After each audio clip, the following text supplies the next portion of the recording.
ಪರಮ ಪೂಜ್ಯ ಶ್ರೀ ಗೋವಿಂದ ದೇವ್ ಗುರುಜಿ ಗಿರಿಜಿ ಮಹಾರಾಜರು ಕೊಡ್ತಾ ಇದ್ದಾರೆ. ವಿಷಯ ಎಲ್ಲರಿಗೂ ಗೊತ್ತಿರುವ ಹಾಗೆ ಶ್ರೀಕೃಷ್ಣ ನೀತಿ. ಈ ಒಂದು ಉಪನ್ಯಾಸ ಮಾಲಿಕೆಗೆ ಕಾರ್ಯಕ್ರಮಕ್ಕೆ ವೇದಿಕೆಗೆ ಸ್ವಾಮೀಜಿಯವರನ್ನು ಪರಮ ಪೂಜ್ಯ ಶ್ರೀ ಗೋವಿಂದ ದೇವ್ ಗಿರಿಜಿ ಮಹಾರಾಜರನ್ನ ವೇದಿಕೆಗೆ ಕರೆತರಬೇಕು ಅಂತ ಹೇಳಿ ನಾನು ಎಲ್ಲರನ್ನ ವಿಶೇಷವಾಗಿ CPRನ ಆಡಳಿತ ವರ್ಗದವನ್ನು ವಿನಂತಿಸ್ಕೊಳ್ತಾ ಇದ್ದೇನೆ.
निगंधय द्वंद्वगनं महिपा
ಜ್ಞಾನದ ಬಲದಿಂದ ಅಜ್ಞಾನದ ಕೇಡು ನೋಡಯ್ಯ, ಜ್ಯೋತಿಯ ಬಲದಿಂದ ಕಮಂದದ ಕೇಡು ನೋಡಯ್ಯ ಎನ್ನುವಂತೆ ಈ ಜ್ಞಾನದ ಜ್ಯೋತಿಯನ್ನು ಬೆಳಗಿಸ್ತಾ ಇರುವಂತಹ ಪರಮಪೂಜ್ಯ ಶ್ರೀ ಗೋವಿಂದದೇವ್ ಗಿರಿಜಿ ಮಹಾರಾಜರು ಹಾಗೂ ಪ್ರೊಫೆಸರ್ CM ತ್ಯಾಗರಾಜ್ ಸರ್ ಅವರು, ಮಾರುತಿ ಜಿರ್ಲಿ ಅವರಿಗೆ ಧನ್ಯವಾದಗಳು. ಹಾಗೆ ಶ್ರೀ ಗುರುದೇವ್ ರಾನಡೆಯವರ ಭಾವಚಿತ್ರಕ್ಕೆ ಪುಷ್ಪ ನಮನವನ್ನು ಸಲ್ಲಿಸಬೇಕು ಅಂತ ಕೋರ್ಕೊಳ್ತೇನೆ.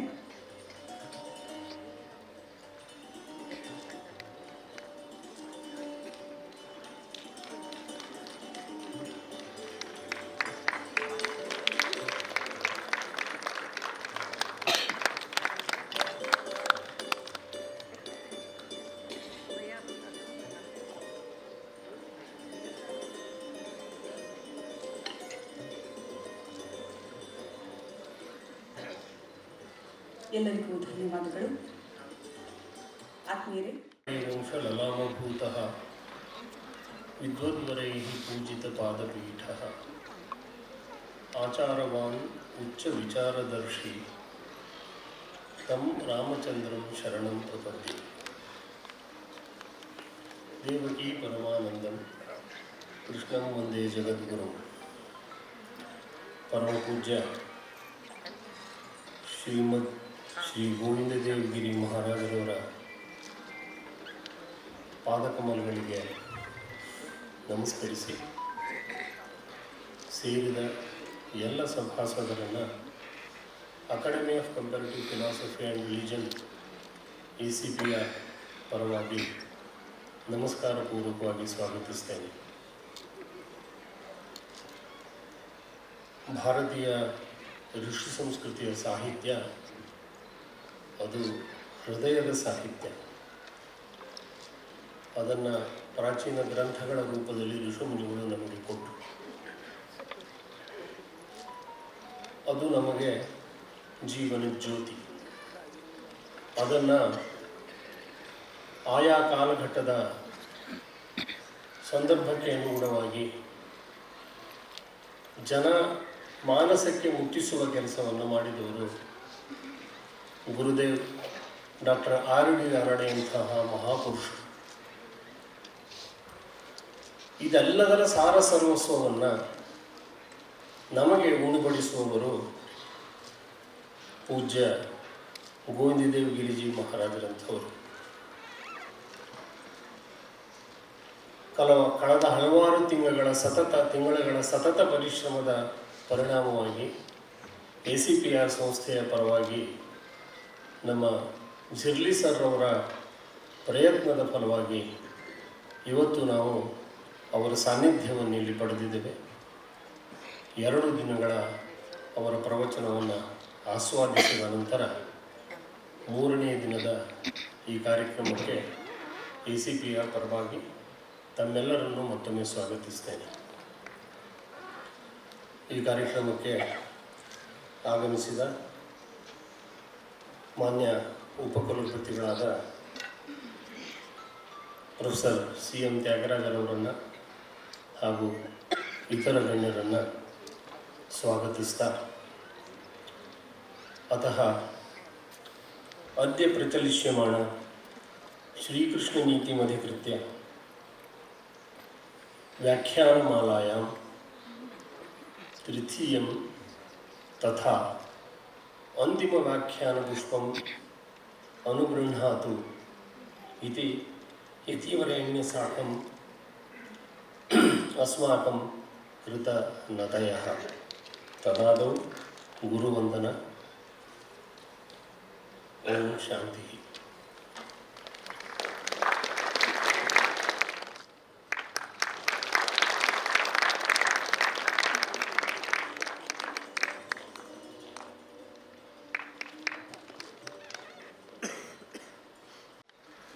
श्रीराम जय राम जय जय राम.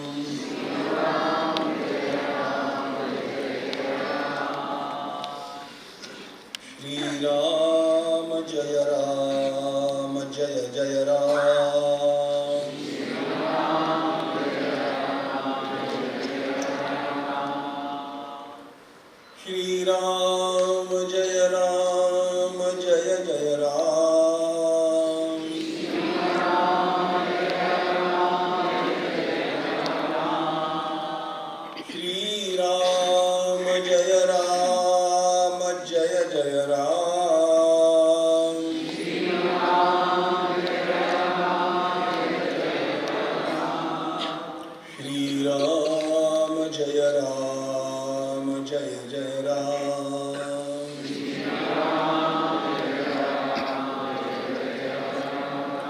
श्रीराम जय जय राम श्रीराम जय जय राम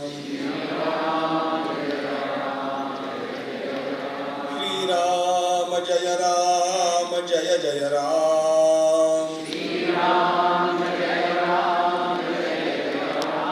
श्रीराम जय जय राम श्रीराम जय जय राम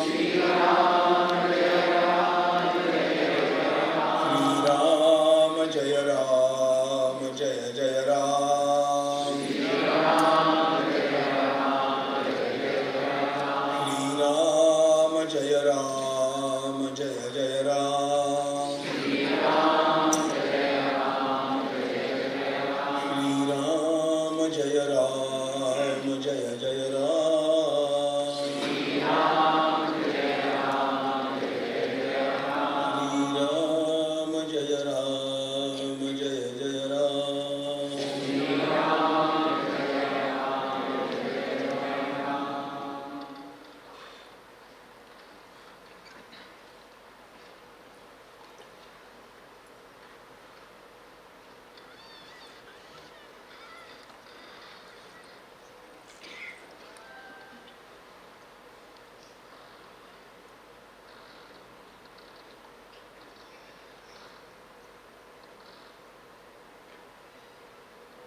वर्णानाम् अर्थसंघानां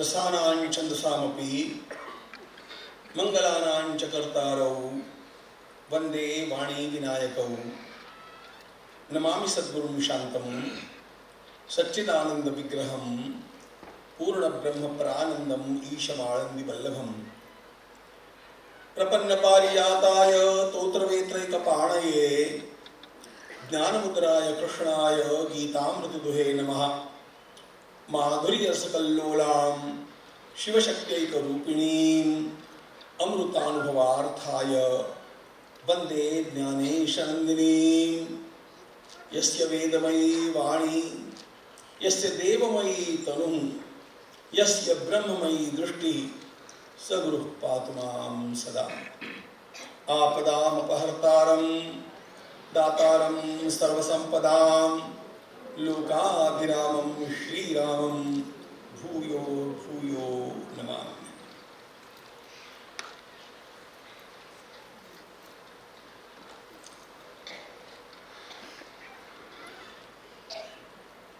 भगवान श्री कृष्ण का जीवन गत लगभग 5000 वर्षों से हम सभी के ऊपर छाया हुआ है।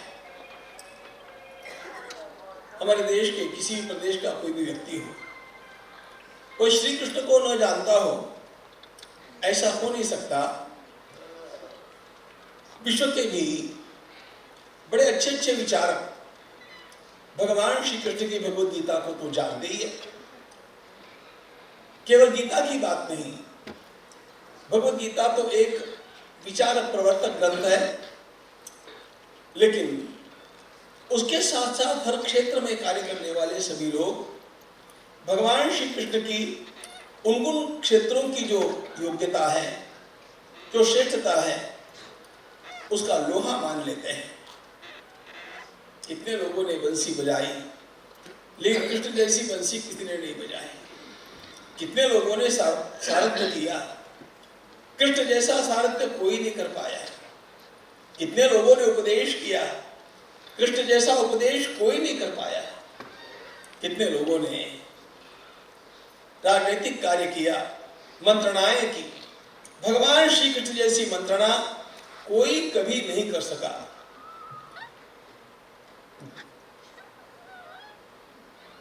खेल खेलना, कृष्ण जैसा खेल कोई नहीं खेल पाया। अरे युद्ध करना, युद्ध में सेनापतित्व करना, ये सारी बातें एक स्थान पर कैसे आ सकती है? कोएग्जिस्टेंस ऑफ ऑल कॉन्ट्राडिक्शंस, यह भगवान श्री कृष्ण का स्वरूप हम लोगों के ध्यान में आता है। और इसी कारण हर क्षेत्र का, किसी भी क्षेत्र का व्यक्ति वो किसी न किसी मात्रा में भगवान श्री कृष्ण से प्रभावित है, यह बात ध्यान में आती है। इसमें प्रभु की महानता के साथ साथ प्रभु की लोकप्रियता का भी कुछ रहस्य है। और यह जो रहस्य है वह क्या हो सकता है, इसका अन्वेषण करने का प्रयास हम लोग इन 3 दिनों में कर रहे हैं, जिसका आरंभिक सूत्र मैंने पहले दिन बतला दिया था। भगवान स्निग्ध स्मितेक्षितोदारै वाक्यैर्विक्रमलीलया नृलोकं रमयामास मूर्त्या सर्वांगरम्या। लोगों के साथ हमारा जो इंटरेक्शन होता है, संपर्क बनता है, वह हमारे नेत्रों से बनता है, हमारे हास्य से बनता है, मुखाकृति से बनता है, हमारे समय समय पर किए हुए उनके साथ के व्यवहार से बनता है, उनके किए हुए कामों के लिए हमारे द्वारा जिस प्रकार का प्रतिसाद, रिस्पॉन्स और रिएक्शन, उसके कारण ये मत बनते जाता है। ऐसी सारी परिस्थितियों में भगवान श्री कृष्ण का what was his pattern of behavior according to the situation and also according to the relation, उनकी लाइफस्टाइल क्या है, इसको देखने पर ही पता चलेगा। और ये देखने के लिए जिन ग्रंथों का उपयोग हम कर रहे हैं, उन ग्रंथों ने कृष्ण का वर्णन यथासंभव परिपूर्ण करने का प्रयास किया है। उसमें से कुछ कुछ मुद्दे उठा करके हम लोग देख रहे हैं। कृष्ण को पूरी तरह जानिए, इतना ही विषय कृष्ण नीति का ही लेना हो तो 3 दिन पर्याप्त तो है ही नहीं। मैं इससे अधिक 5 दिन 7 दिनों तक इस विषय पर बोला, लेकिन कम से कम उसका एक उदाहरण आप सब लोगों के सामने आ जाए, इस दृष्टि से हम लोग इसका अवलोकन कर रहे हैं। भगवान श्री कृष्ण की दिनचर्या कैसी रही? ब्राह्मे मुहूर्त उत्थाय, भगवान दिन भर का अपना व्यवहार कैसे करते थे, इसका जो वर्णन ग्रंथों में मिलता है, श्रीमद् भागवत में मिलता है, काल्पनिक नहीं, महाभारत में मिलता है, उसी का विचार करते हुए हम लोगों ने उसे देखने का प्रयास किया। कैसे वे इतने गंभीर तत्ववेत्ता होने पर भी हंसी मजाक में सारी बातें ले जाते थे, और घर में भी उनका व्यवहार कैसा था, हंसते रहना, यह उनका कैसे एक दर्शन बन गया है, यह हम लोगों ने कल देखा। अब कभी कभी चतुराई से भी काम लेना पड़ता है, और ये चतुराई करते समय कभी कभी अपने समीप के लोगों के साथ भी चतुराई से थोड़ा सा व्यवहार करना पड़ता है। एक छोटा सा उदाहरण हम लोग देखेंगे। उस प्रसंग की ओर चलिए, जब अर्जुन प्रारंभिक वनवास में, पांडवों के 2 वनवास हुए, पांडवों का तो एक वनवास हुआ, लेकिन अर्जुन के 2 वनवास हुए। अर्जुन पांडवों के साथ भी वनवास में था, लेकिन उसके पूर्व भी देवर्षि नारद जी के द्वारा बतलाए गए नियमों के पालन में से एक नियम उनके द्वारा एक धर्म संकट के कारण तोड़ा गया। इस कारण अर्जुन ने स्वयं 12 वर्ष का वनवास स्वीकार किया था, और उसमें उनको अकेले घूमना था। तो उस समय के वनवास में अर्जुन घूमते घामते रेवतक पर्वत के ऊपर आते हैं, और हो ऐसा गया, एक मेला है, और मेले में स्त्री पुरुष सब लोग है ही वहां पर। अर्जुन का ध्यान एक कन्या की ओर बार बार जा रहा था, तो कृष्ण ने उसको टोका। अब ये बात जो है, रेवतक पर्वत है, इसलिए द्वारका के पास में है, भगवान उसे मिलने के लिए आए हैं। तो अर्जुन से भगवान ने पूछा, किधर देख रहे हो? तो थोड़ा सा संकोच अर्जुन को हुआ। भगवान ने कहा, तुम्हें अच्छी लगती है क्या? मेरी बहन है। उसका नाम आप जानते हैं, सुभद्रा उसका नाम है। अर्जुन ने सुभद्रा को देखा। अब एक स्वाभाविक बात थी, भगवान ने कहा, एक काम करो, यदि तुम्हें ये जज गई हो तो फिर थोड़ा काम करना पड़ेगा। सुभद्रा को प्राप्त करना कठिन है, उसके लिए थोड़ा बाबा जी बनना पड़ेगा। और कुछ नाटक करना पड़ेगा। अब लंबी बात नहीं कहता हूं, इसके इस एक विषय को लेकर के महाराष्ट्र में सौभद्र नाम का इतना बड़ा नाटक है जिसका बहुत बड़ा बोलबाला है, बहुत सुंदर नाटक है और ये प्रसंग बड़ा रोचक प्रसंग है। हम लोगों को वो सब नहीं देखना है, मुझे केवल उसमें कृष्ण की युक्ति कैसे काम करती इतना ही देखना है। तो प्रभु ने क्या किया, अब भगवान के साथ एक कठिनाई थी। प्रभु को ये युक्ति क्यों करनी पड़ी पहले बतला देता हूं। ये सुभद्रा भगवान की बहन है, बलराम जी भगवान के भाई हैं। बलराम जी बड़े भाई हैं, कृष्ण भगवान छोटे भाई हैं और घर में बड़े भाई की दादागिरी चलती है, मतलब पहले चलती थी समझो, अब क्या स्थिति मुझे पता नहीं गांव में। लेकिन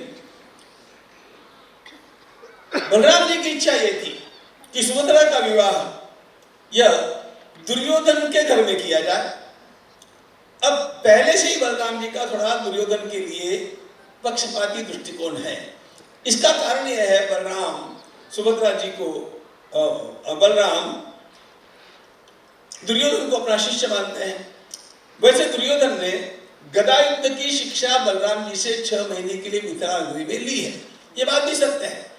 और दुर्योधन की एक विशेषता बतलाता हूं, पात्रों के दोषों की बात छोड़िए, लेकिन दुर्योधन की एक विशेषता है, मित्रों को कैसे संभालना यह दुर्योधन से सीखना चाहिए। मित्र कैसे जोड़ना, मित्रों को कैसे संभालना, यह दुर्योधन की एक बहुत बड़ी कला है। और इसी का परिणाम आप आगे जाकर के देखेंगे। कुरुक्षेत्र में भगवान श्री कृष्ण पांडवों के पक्ष में होने पर भी, पांडवों के पक्ष में कितनी सेना है, 7 अक्षौहिणी है, और कौरवों के पक्ष में कितनी है, 11 अक्षौहिणी है।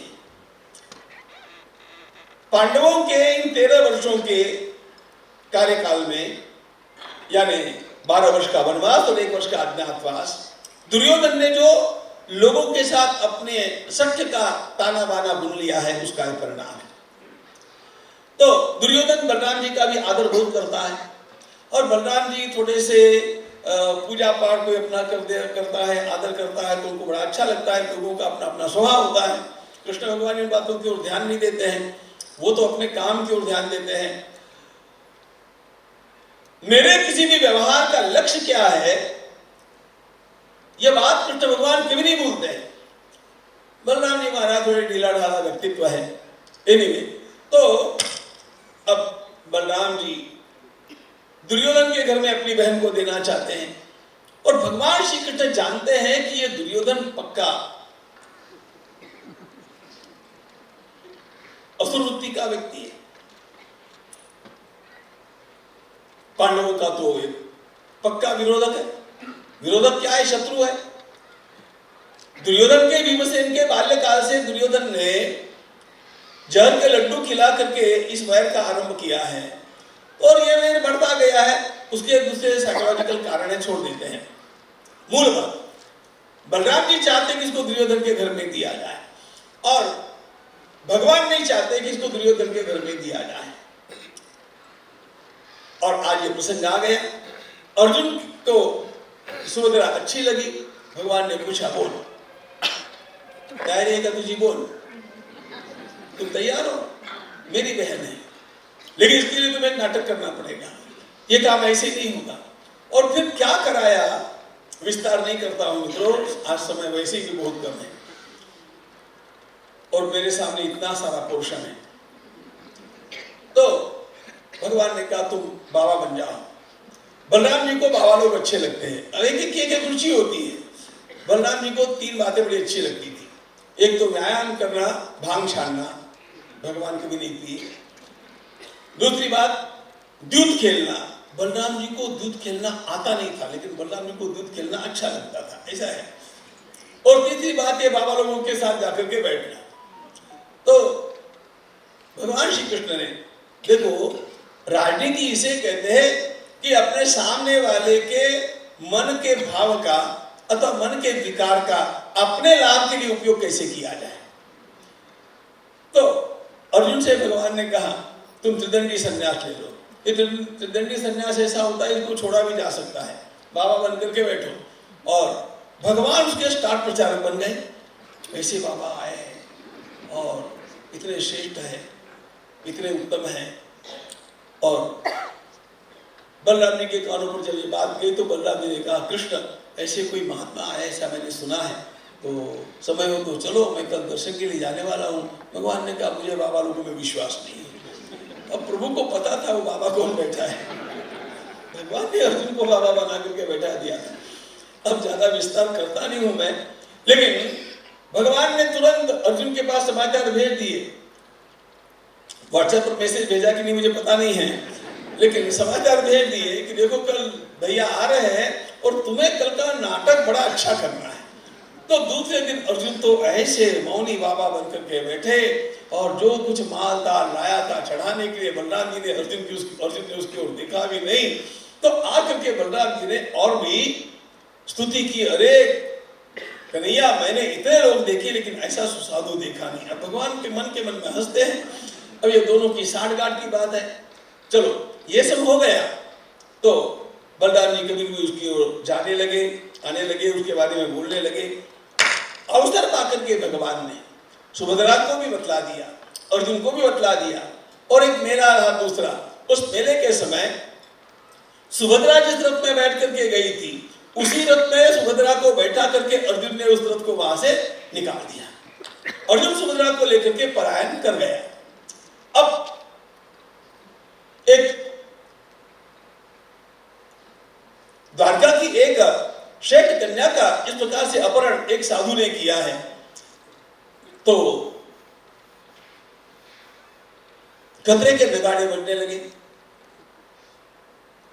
सारी यादव सेना सन्नद्ध शत सन्नद्ध होकर के आए। अब यहां की बात देखो, यहां सबसे बड़ी बात है।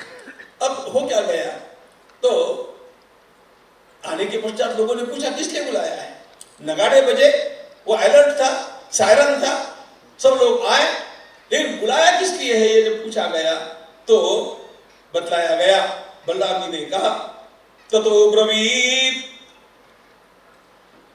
बलराम जी ने कहा, करे हमारी बहन सुभद्रा को वो साधु यहां से भगा करके ले गया है और इसलिए उसका पीछा करना चाहिए और जहां दिखे वहां पर उसको मारना चाहिए।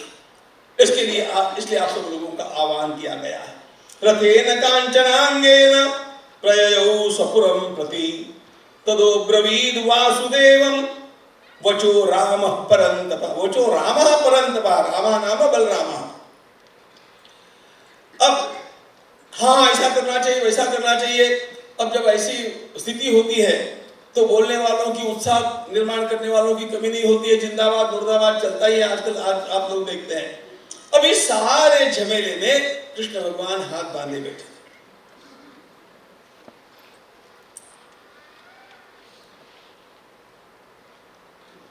चुपचाप बैठे थे। बलराम जी लाल पीले हो रहे थे और भगवान चिढ़ करके बलराम जी ने कृष्ण की ओर देख करके किमवाग उपविष्टोसी प्रेक्षमाणो, अरे चुप क्या बैठे हो, इतना बड़ा प्रसंग, इतना बड़ा संकट आया है, हम लोगों की प्रतिष्ठा का प्रश्न है और यहां पर सब लोग इतने उबल रहे, तुम चुप बैठे हो। किमवाग उपविष्टोसी प्रेक्षमाणो जनार्दन, खाली देखते बैठे हो, कुछ बोलते नहीं हो। बलराम जी ऐसा बोले, भगवान यही चाहते थे।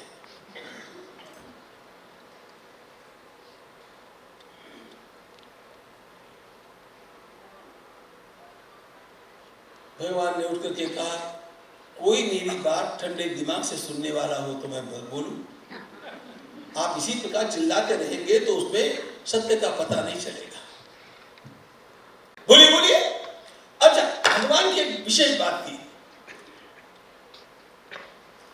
जब भी इस प्रकार का कोई प्रसंग होता था ना, भगवान अपने में से कम 1-2 लोगों को पहले ही तैयार करके रख देते थे कि मैं ये बोलूंगा, आप लोगों को ये करना है। तो सात्विकी ने उठ करके कहा, बोलिए ना, अब ज्यादा समय है नहीं, हम लोगों को क्या करना चाहिए, आप दोनों भाई बताइए। तब कृष्ण भगवान ने गंभीरता से बोलना आरंभ किया। पहले ये बात बताइए, इस साधु की महिमा का मंडन किसने किया? मैं स्वयं बोल रहा था कि इसको घर में मत लाइए, बड़े भैया ने इसको लाया, भोजन के लिए लाया, इसकी पाद्य पूजा की। मैं उसमें सहभागी नहीं था। मैं पहले से बोल रहा था, देखो अपने घर में जान जवान बहन है, इन लोगों को मत लाओ। और बड़े भैया ने लाया। अब बलराम जी ने सब किया था मतलब कृष्ण भगवान ने करवाया था, हो गया। तो बलराम जी कुछ बोल नहीं पाए। भगवान ने कहा देखो, दूसरी बात, ये साधु कौन है? इसकी कभी आपने खोज की है क्या? मैं इसके मूल में गया हूं, मुझे पहले से इसकी आशंका थी, इसलिए मैं मूल में गया हूं और मैंने जो तलाश की है उसके अनुसार ये अर्जुन है। अब अर्जुन यदि हमारी बहन को लेकर के चला गया है तो मुझे आपसे ये प्रश्न पूछना है, इसमें उसने क्या बुराई की है? इसने गलत काम क्या किया है? हम क्षत्रियों में इस प्रकार की परंपरा है। अरे मैं भी स्वयं रुक्मिणी को उठा करके लाया था, और मैं जब रुक्मिणी को उठा करके लाया था उसमें दाऊ भैया मेरी रक्षा के लिए मेरे साथ में थे, होते कि नहीं बोला? अब वो बलराम जी को भगवान ने ऐसा कॉर्नर किया, अब थे ना। अब जब मैं रुक्मिणी को उसकी सहमति से उठा करके ला सकता हूं, हम लोगों में एक पद्धति है, यदि सुभद्रा अर्जुन के साथ चली जाती है तो हम लोगों को आपत्ति करने की क्या आवश्यकता है?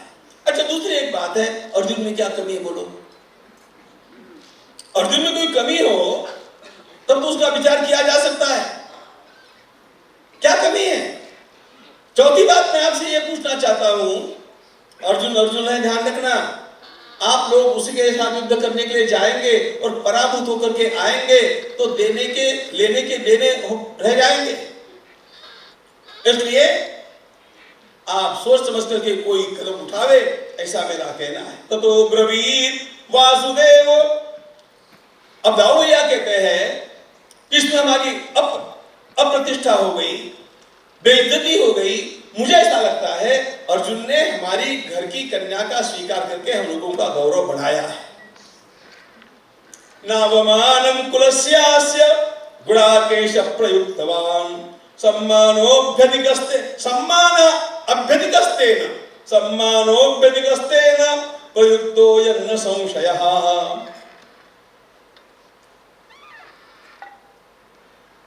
ये बात तो सही है भाई, अर्जुन में कमी तो कुछ भी नहीं है और क्षत्रियों में पद्धति तो है, और ऐसी चर्चा आपस में लोग करने लगे। अब ऐसी चर्चा में जब जोर आया तो एक ने उठ करके पूछा कि अब करना क्या, बोलो। भगवान ने कहा मुझसे पूछेंगे तो मैं बोलता हूं, अरे आप ही बोलो ना। भगवान ने कहा देखो, मुझे तो ऐसे लगता है कि हम लोगों को अभी सीधे सीधे जाकर के उन दोनों को सम्मान के साथ वापस लाना चाहिए। झाकली मूठ सवाला का चिराग, लेने के देने पड़ जाएंगे, पराभूत होकर के आएंगे तो क्या मुंह दिखाएंगे लोगों को। इसलिए उनको यहाँ पर लाओ, सम्मान के साथ दोनों का विवाह करो, शुभ मंगल सावधान करा, दोगाना रवाना करा। ऐसा कृष्ण भगवान ने कहा। सारी सभा के यही करना चाहिए, यही ठीक है, यही ठीक है। अब सभा में जब ये ठीक है, ये बात सब लोग बोलने लग गए तो बलराम जी चुप हो गए। बलराम जी को चुप होना पड़ा। घर में भगवान बलराम जी को ये प्रेशर नहीं ला सकते थे, लेकिन सभा में बलराम जी को, मीटिंग में बलराम जी को कॉर्नर कैसे करना और अपनी बात उनसे कैसे मनवाना, ये भगवान की कला, ध्यान रखना, सीख जाइए।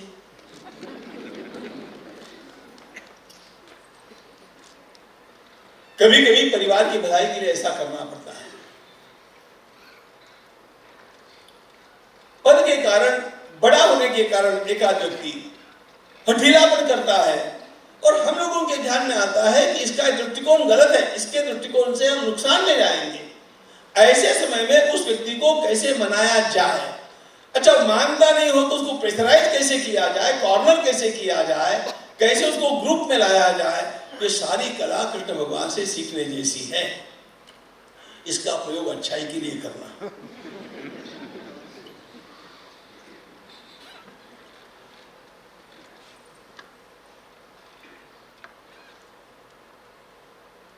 प्रभु ने ये सब किया। ये सब करते समय भगवान का स्वयं का दृष्टिकोण कितना विनम्रता का है।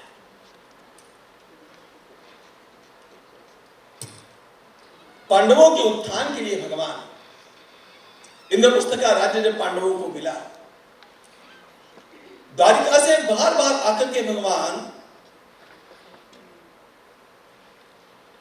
पांडवों के विकास के लिए चिंतन करते थे, मार्गदर्शन करते थे, अपने ऊपर स्वयं जिम्मेदारियां लेकर के उनको निभाते थे। धृतराष्ट्र ने जब विभाजन किया, ये विभाजन जो हुआ भीष्म के कहने से हुआ, विभाजन किया तो धृतराष्ट्र ने सारी अच्छी अच्छी जो जमीनें थी, बड़े अच्छे शहर थे, वो अपने पास रख लिए दुर्योधन के लिए, और पांडवों को बंजर भूमि दे दी, जहां पर्वत है, अरण्य है। लेकिन पांडवों ने इतना ही विचार किया कि चलो स्वतंत्रता से सांस लेकर के अपना विकास करने में हम लोग इसमें सफल हो सकेंगे। अब ये जो विकास पांडवों के द्वारा किया गया, इसमें कृष्ण भगवान का योगदान सर्वाधिक है। इसलिए भगवान पुनः पुनः द्वारका से इंद्रप्रस्थ आते हैं और पांडवों के विकास की नई नई योजनाएं उसमें खोज करके ला, उसे खांडव प्रस्थ का दहन, यह एक अत्यंत बड़ी योजना है।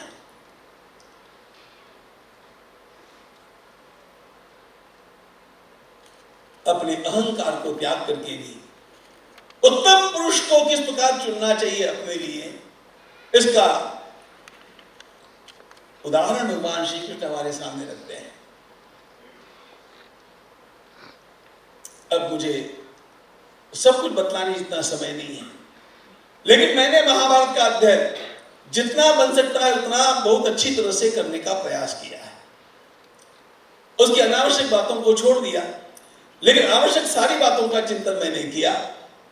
और यह सब करने पर एक बात ध्यान में आती है कि सारे के सारे व्यक्तित्वों का विचार करने के उपरांत अर्जुन सर्वश्रेष्ठ व्यक्ति है। अर्जुन जैसा अन्य कोई व्यक्तित्व दिखता नहीं। अब अर्जुन कैसे सर्वश्रेष्ठ है ये बतलाने का ये समय नहीं है, हम कृष्ण का चिंतन कर रहे हैं। लेकिन इतना श्रेष्ठ अर्जुन, खांडव दाह के समय अग्नि ने अर्जुन से पूछा, इन दोनों से पूछा कि मैं आपको क्या दूं, मुझसे कुछ वरदान मांगिए। तो अर्जुन तो योद्धा है, अर्जुन ने कहा मुझे अच्छा रथ चाहिए, अच्छा कवच चाहिए और दिव्यास्त्र चाहिए। तो अग्निदेव ने रथ दिया, गांडीव दिया, कवच दिया, दिव्यास्त्रों के बारे में बतला दिया कि देखो दिव्यास्त्र देने का अधिकार हम देवताओं का नहीं है, दिव्यास्त्र देने का अधिकार केवल भगवान महादेव का है। भगवान महादेव की कृपा से वे तुम्हें मिलने वाले हैं, इतना मैं कह देता हूं, but we are not authorized to give. इसलिए थोड़ा प्रतीक्षा करनी पड़ेगी, ये हमारे बस की बात नहीं। इसके पश्चात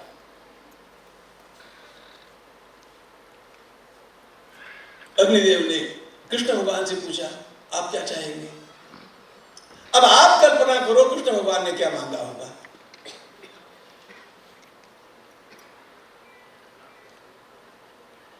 कृष्ण भगवान ने कहा, देव यदि आप मुझे कुछ देना ही चाहते हैं तो केवल एक बात दे दीजिए, अर्जुन की और मेरी मैत्री आजीवन कभी भी टूटे नहीं, मुझे अर्जुन जैसा मित्र चाहिए और कुछ नहीं। How to pick up? वासुदेवोऽपि जग्राह, वासुदेवोऽपि जग्राह प्रीतिं पार्थेन शाश्वती।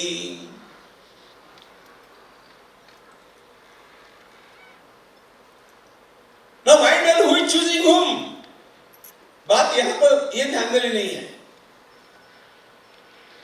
और यह बात विशेष रूप से इसलिए ध्यान में लेनी है कि महाभारत पर बिना काम का बकवास करने वाले अनेक लोगों ने अर्जुन को परम प्रकाशित महापुरुष कहा है। कृष्ण भगवान के कारण अर्जुन बड़ा है, एकदम गलत बात। देखो, कृष्ण भगवान की सहायता अर्जुन को नहीं हुई ऐसा मुझे नहीं कहना है। लेकिन अर्जुन का स्वयं का व्यक्तित्व इतना श्रेष्ठ है कि कृष्ण भगवान को भी यह ध्यान में आता है कि यदि मेरी धर्म संस्थापना के कार्य के लिए सर्वाधिक उपयोगी कोई व्यक्ति हो सकता है तो वो अर्जुन है और केवल अर्जुन है। लेकिन अच्छे व्यक्ति को चुनना चाहिए, इसके लिए अपनी दृष्टि भी तो होनी चाहिए ना। अनेक बार ऐसा होता है, हम नेता बनने के चक्कर में हमारे आसपास के किसी भी व्यक्ति को बड़ा नहीं बनने देते हैं, और ये षड्यंत्र तब चलते थे, आज भी चलते हैं। कर्नाटक में है कि नहीं मुझे पता नहीं है।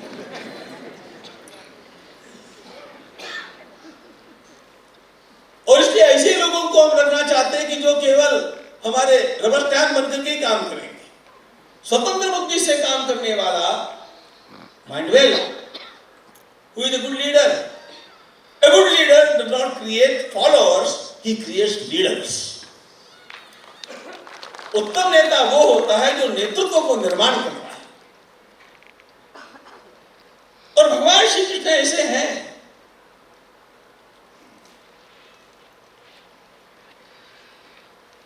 जीवन में कभी तो भी महाभारत पढ़िए, इसलिए पढ़िए कि महाभारत में जो अनेक दुर्गों का वर्णन किया है ना, 8-9 प्रकार के दुर्गों का वर्णन महाभारत में है। वो तो आपको अन्यत्र कहीं मिल भी जाएगा, लेकिन महाभारत का कहते हैं एक सबसे श्रेष्ठ दुर्ग कौन सा है? वे कहते हैं नरदुर्ग। नरदुर्ग यानी आपका एक एक कार्यकर्ता दुर्ग के समान होना चाहिए। ये कैसा शब्द है, नरदुर्ग। और ये नरदुर्ग निर्माण करने वाला हमारे इतिहास में यदि कोई हुआ है तो केवल छत्रपति शिवाजी महाराज। उन्होंने एक एक नरदुर्ग खड़ा किया। नरवीर तानाजी एक नरदुर्ग है, बाजी प्रभु देशपांडे एक नरदुर्ग है, मुरार बाजी एक नरदुर्ग है।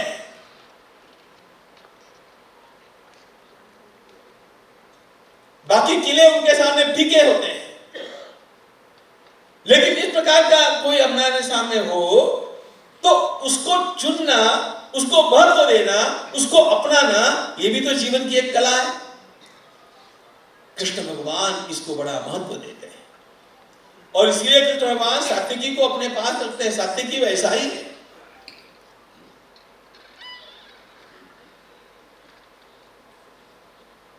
संजय वैसा ही है, यद्यपि संजय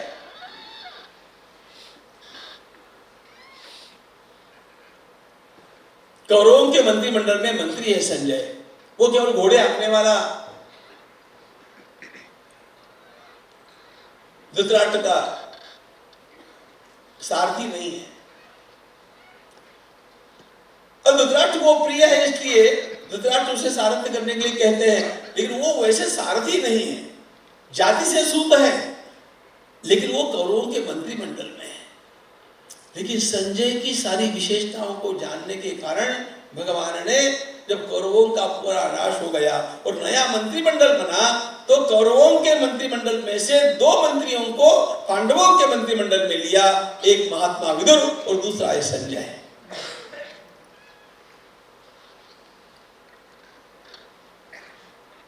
व्यक्तित्व उत्तम बनाना ये एक बात है, लेकिन उत्तम व्यक्तित्व को पहचानना और गुणज्ञ होना ये भी एक दूसरी बात है। भगवान श्री कृष्ण गुणवान भी है और गुणज्ञ भी है, इसको ध्यान देना चाहिए। तो प्रभु ये सब पांडवों के उत्थान के लिए कर रहे हैं। बहुत सारा प्रयास उन्होंने किया, अब उसमें उन्होंने युक्तियों से काम भी लिया।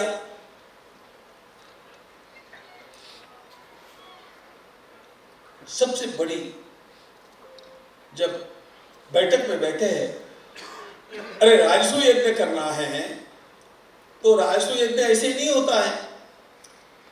पृथ्वी के सारे राजा आपका बड़प्पन स्वीकार करें, ये उसमें आवश्यक बात होती है। सबके साथ युद्ध करने की आवश्यकता नहीं है, लेकिन आप वहां पर जाएं, आपका सम्मान करें और आपकी महानता को स्वीकार करके एक नजराना, एक उपहार आपको दे दें, दैट्स इट। लेकिन इसमें बड़प्पन मान्य करने की बात होती है, और उस समय के सारे जमघट में अथवा दुष्ट व्यूह में जरासंध सबसे बलवान था। इसलिए जब चारों भाइयों को चार दिशा में दिग्विजय के लिए भेजने का निश्चय हुआ, तब प्रभु ने कहा देखो चारों दिशा में चार भाई सेनाएं लेकर के जाओ। धर्मराज को कहीं जाना नहीं था, चार भाइयों को भेज दिया और कहा कि जरासंध के मगध देश पे कोई भी नहीं जाना, वो स्पेशल केस है and that I have assorted from me, उस पर मैं ध्यान देने वाला। और सबका काम होने के पश्चात भगवान, देखो ड्रामा भी करना आना चाहिए।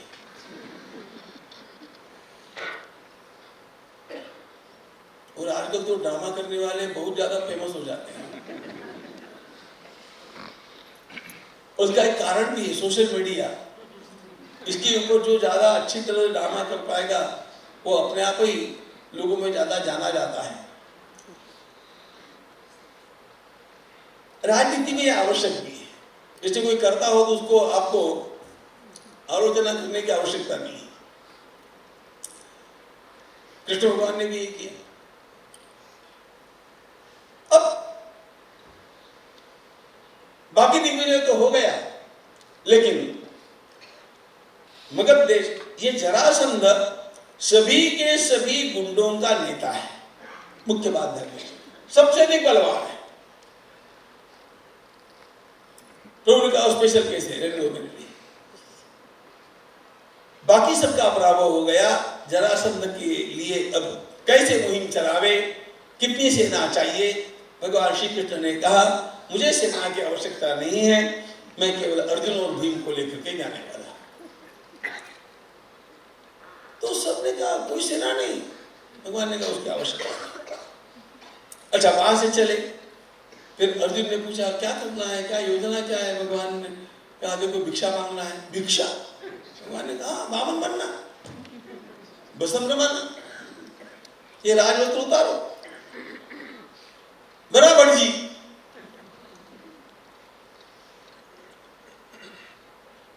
भीमसेन ने कहा मुझे भी। भगवान ने कहा तुम्हें भी। और तीनों ब्राह्मण वेश पे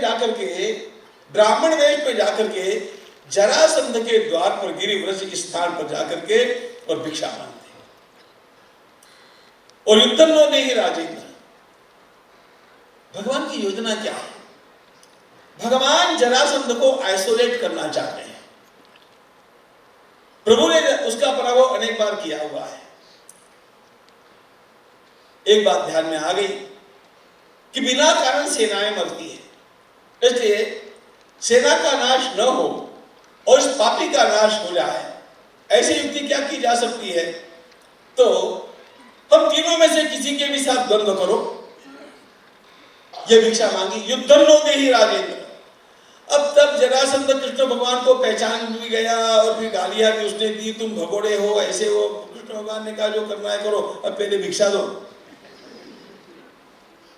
हम तीनों में से किसी को चुनो।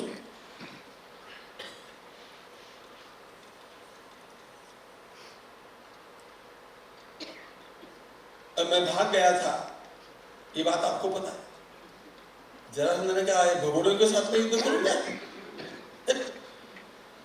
ये अर्जुन मुझसे छोटा। भगवान की विशेषता देखो, सामने वाले के स्वभाव को जान करके भगवान उसे स्वयं इस प्रकार से उकसाते हैं कि वो अपने आप ही जो अनुकूल निर्णय मेरे लिए है वो ले ले। ये दो प्रसंग ऐसे हैं। ये कृष्ण की लाइफस्टाइल देखो। अब यहां पर भगवान ने कहा कि भाई मैं भगोड़ा हूं, ये तो आप नहीं जाना है। तो कहा हाँ मैं भगोड़े के साथ तो युद्ध करने वाला नहीं। तो भगवान ने कहा मैं तो सुन लो, ये अर्जुन छोटा है। फिर हाँ भीम ठीक है। भगवान ने कहा अब तुम भिड़ो, अब आप लोग लड़ो और हम आमरस चढ़ाएंगे।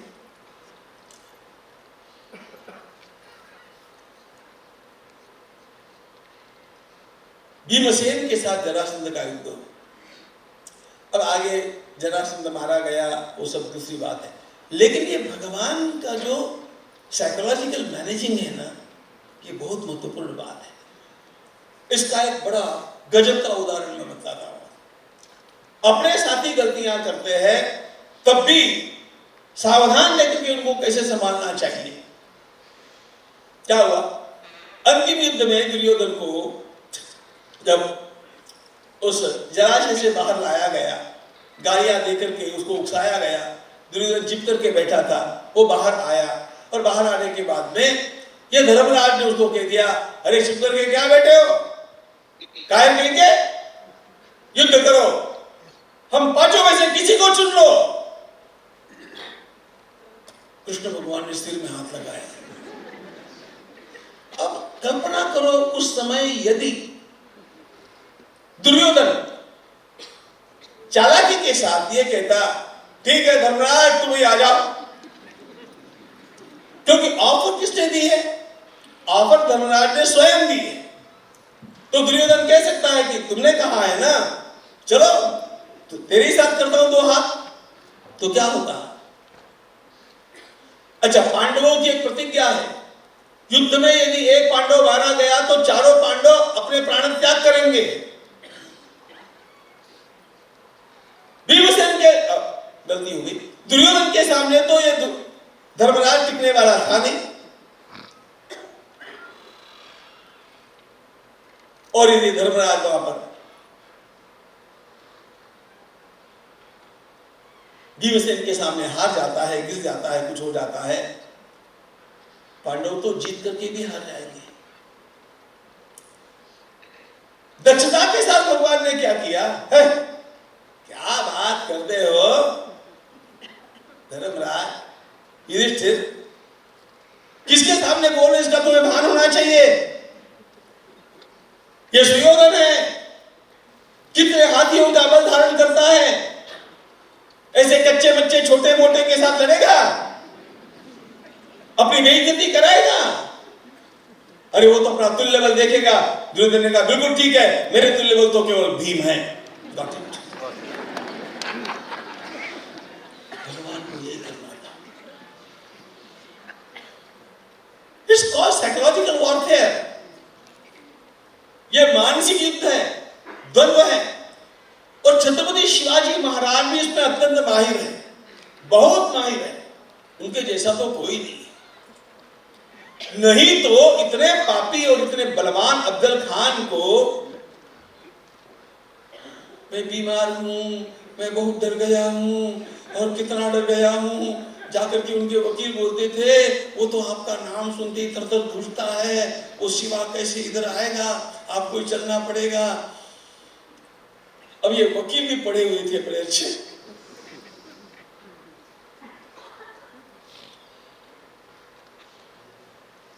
ये युक्तियां, और इस युक्ति के बल पर छत्रपति शिवाजी महाराज ने अफजल खान को अपने क्षेत्र में लाया। इसी युक्ति के बल पर कृष्ण भगवान ने दुर्योधन को भीमसेन के साथ भिड़ाया।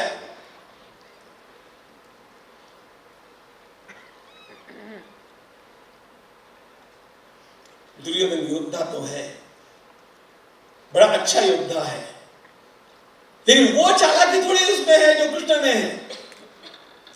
इसलिए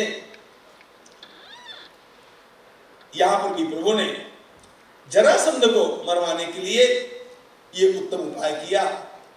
जरासंध को मरवाया, और देखो भगवान कितने दूर की बात सोचते हैं। 13 वर्षों के पश्चात जब कुरुक्षेत्र का युद्ध होना था, उस समय भगवान ने कहा, देखो तुम्हारे 2 शत्रुओं को तो मैंने 13 वर्ष पहले ही खत्म किया है। यदि वे दोनों आज होते, एक तो जरासंध और दूसरा शिशुपाल, यदि वे आज होते तो ये युद्ध आपको अत्यंत महंगा पड़ जाता। ये लॉन्ग टर्म प्लानिंग अपने अंतःकरण में, मन में होना चाहिए, ये बहुत आवश्यक बात है। और ये प्रभु ने अपने उदाहरण से सिखा दी। पांडवों का जो राजसूय यज्ञ हुआ है, जरासंध के मारे जाने पर सारा निष्कंटक मामला हो गया। अग्र पूजा के निमित्त से शिशुपाल भी मारा गया। अब शिशुपाल के भी मारे जाने में देखो एक बात है, उसने कितनी गालियां दी। और प्रसंग क्या है, और भगवान की अग्र पूजा को लेकर के शिशुपाल उबल गया और उसने भगवान को 1 2 3 गालियां, कितनी गालियां बकना आरंभ कर दी। यथा काक पुरुषाशम सपर्याम कदमरति, अरे कौवा, कौवे जैसा है कृष्ण, इसकी पूजा आप करते आदि आदि। भगवान शांत बैठे, लेकिन उसके पश्चात जब उसने भीष्म को गालियां देना आरंभ किया, प्रसंग ऐसा है, भगवान को गालियां दी और भगवान ने शांति से सुन ली।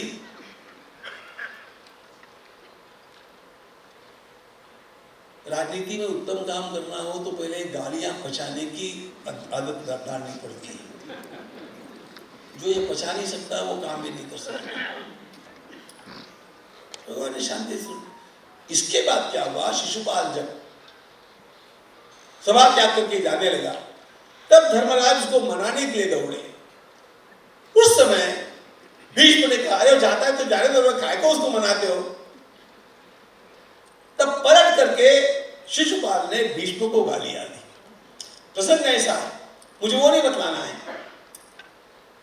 और ये बोलते बोलते जब एकदम से सीमा तक पहुंच गया, एकदम भगवान खड़े हो गए। भगवान ने एकदम चक्र का प्रयोग नहीं किया। भगवान ने शिशुपाल की सारी गलतियां गिनाई, सारी की सारी गलतियां गिनाई। और केवल इसकी मां को मैंने वचन दिया था, वो मेरी मौसी थी, मैंने वचन दिया था, इसलिए मैंने अब तक इसको क्षमा कर दी, अब ये क्षमा करने के लिए योग्य नहीं है। ये कह करके भगवान ने एकदम से उसको शिरच्छेद करके गिरा दिया। सभा में हाहाकार हुआ।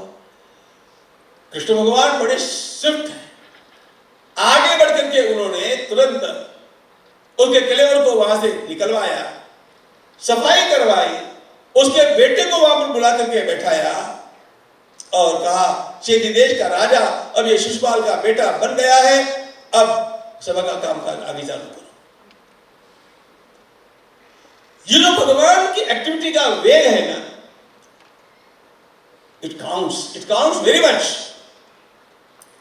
यदि समाज में नेतृत्व करना है तो आदमी को चपल ही होना आवश्यक है। धीरे धीरे लघु करु विचार साधु है। अब ऐसे लोगों को झेलना पड़ता है, दूसरी बात है। ये आदर्श थोड़ी होते हैं। चलो, इतना महान कार्य करने वाले कृष्ण भगवान जब अब देखो, राजसूय के लिए जो पार्श्वभूमि तैयार करनी है वो पूरी कर ली गई। अब यज्ञ के लिए समिति बनानी है। किसी भी काम के लिए आप समिति बनाते हैं कि नहीं? बेलगांव में समिति बननी चाहिए। उस समिति में भगवान ने दुर्योधन को भी, कर्ण को भी, दुशासन को भी, तीनों को योग्य काम दिए। ये महाभारत की चांडाल चौकड़ी के 3 सदस्य हैं। चौथा नाम मैंने छोड़ दिया, वो भगवान ने भी स्वीकार नहीं किया। शकुनी, दुर्योधन, दुशासन, शकुनी और कर्ण, ये महाभारत की चांडाल चौकड़ी है। कर्ण भी उनमें से ही है, ध्यान रखना। मृत्युंजय पढ़ने वाले जो पागल लोग हैं ना, उन लोगों का दिमाग लेखक ने ऐसे ही खराब किया। मैंने लेखक से पूछा था, आपने क्यों खराब किया? मेरी स्वतंत्रता है, बहुत सारा झूठ लिखा है, अब वो मेरा विषय नहीं है। कर्ण भी चंडाल चौकड़ी का एक भाग है। भगवान भी उसको जानते हैं, उसको कब और कैसे खत्म करना है ये भगवान का प्लानिंग है। लेकिन आज मेरा काम है यज्ञ का, इसलिए समिति ने उसको बड़ा अच्छा स्थान दिया है। और दुर्योधन को तो कोषाध्यक्ष बनाया है।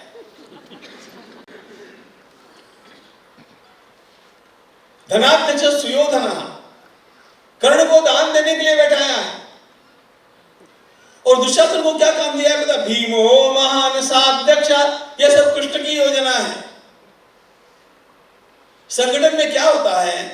Forming the team, storming the team, norming the team and performing by the team, ये सारी लीडरशिप है। तो टीम का फॉर्मेशन करते समय भगवान देखो विपक्ष के लोगों को भी अपने साथ लेकर के चलते, अपना काम अच्छा करना होगा तो ये सब करना आवश्यक है। उनके दोषों को जानते हुए भी उनको प्रभु ने अपनाया है। और ये कला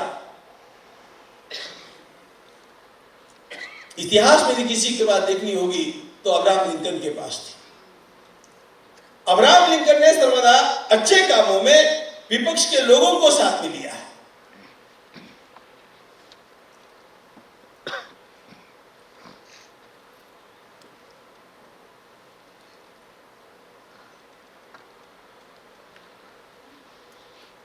बढ़िया बढ़िया काम सबको बांट दिए। कोषाध्यक्ष बन रहा है दुर्योधन और दान देने के लिए बैठा है कर्ण। स्वागत समिति का अध्यक्ष है अर्जुन और रसोई घर का अध्यक्ष कौन है? भीमसेन। देखो भगवान श्री कृष्ण का भी चॉइस कैसा है। पूरे महाभारत में ये दो अच्छे खवैया है, एक भीमसेन और एक दुशासन। भगवान ने दोनों को रसोई के काम पर रखा है, रसोई बनाने के लिए नहीं लेकिन सारे निर्णय लेने के लिए, क्योंकि भगवान को पता है जो अच्छा खाता है वही खाने देता है, वही खिलाता नहीं, घर में भी और ऑफिस में भी।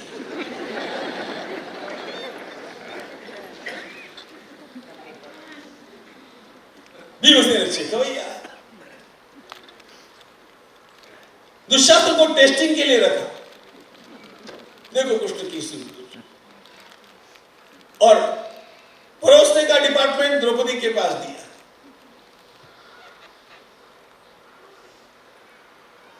भीष्म और द्रोण को सर्वेक्षण के लिए सर्वाधिकारी, वे केवल देखरेख करेंगे। आदि आदि सब काम भगवान ने बांटे हैं। आपूर्ति का काम नकुल को दिया है, प्रोविजन। पूजा के सभी कामों में सहदेव बैठेगा निश्चित कर दिया है। उसमें भी एक चतुराई है। देखो ये पांचों पांडवों में सबसे ज्यादा उबलने वाला है सहदेव है। ये इतना उबलता है। चारों भाइयों ने जब युद्ध के समय, युद्ध के पूर्व जब बैठक में ये कह दिया, तीन भाई तो युद्ध के पक्ष में थे नहीं, युद्ध के विरुद्ध में थे। भीमसेन भी तटस्थ हो गए। उस समय उबल करके ये सहदेव ने जो सुनाया है, कभी पढ़ो सुनो। कि चीटने वाले व्यक्ति को कहां बैठा दिया? पूजा में बैठ। आता तिथं काय चिडणार? कोणावरती चिडणार? सहदेवस्तु पूजायाम नकुलो यज्ञ द्रव्य साधने। मूल बात लोगों को जो देखना है, इतना सारा काम करने वाले भगवान अपने लिए कौन से काम का नियोजन करते हैं? भगवान ने अपने पास दो काम रखे। आने वाले यज्ञ में पधारने वाले साधु ब्राह्मणों के पग धोने का काम कृष्ण ने अपने पास लिया और साधु ब्राह्मणों के भोजन के पश्चात जूठी पत्तले उठाने का काम कृष्ण भगवान ने अपने पास लिया।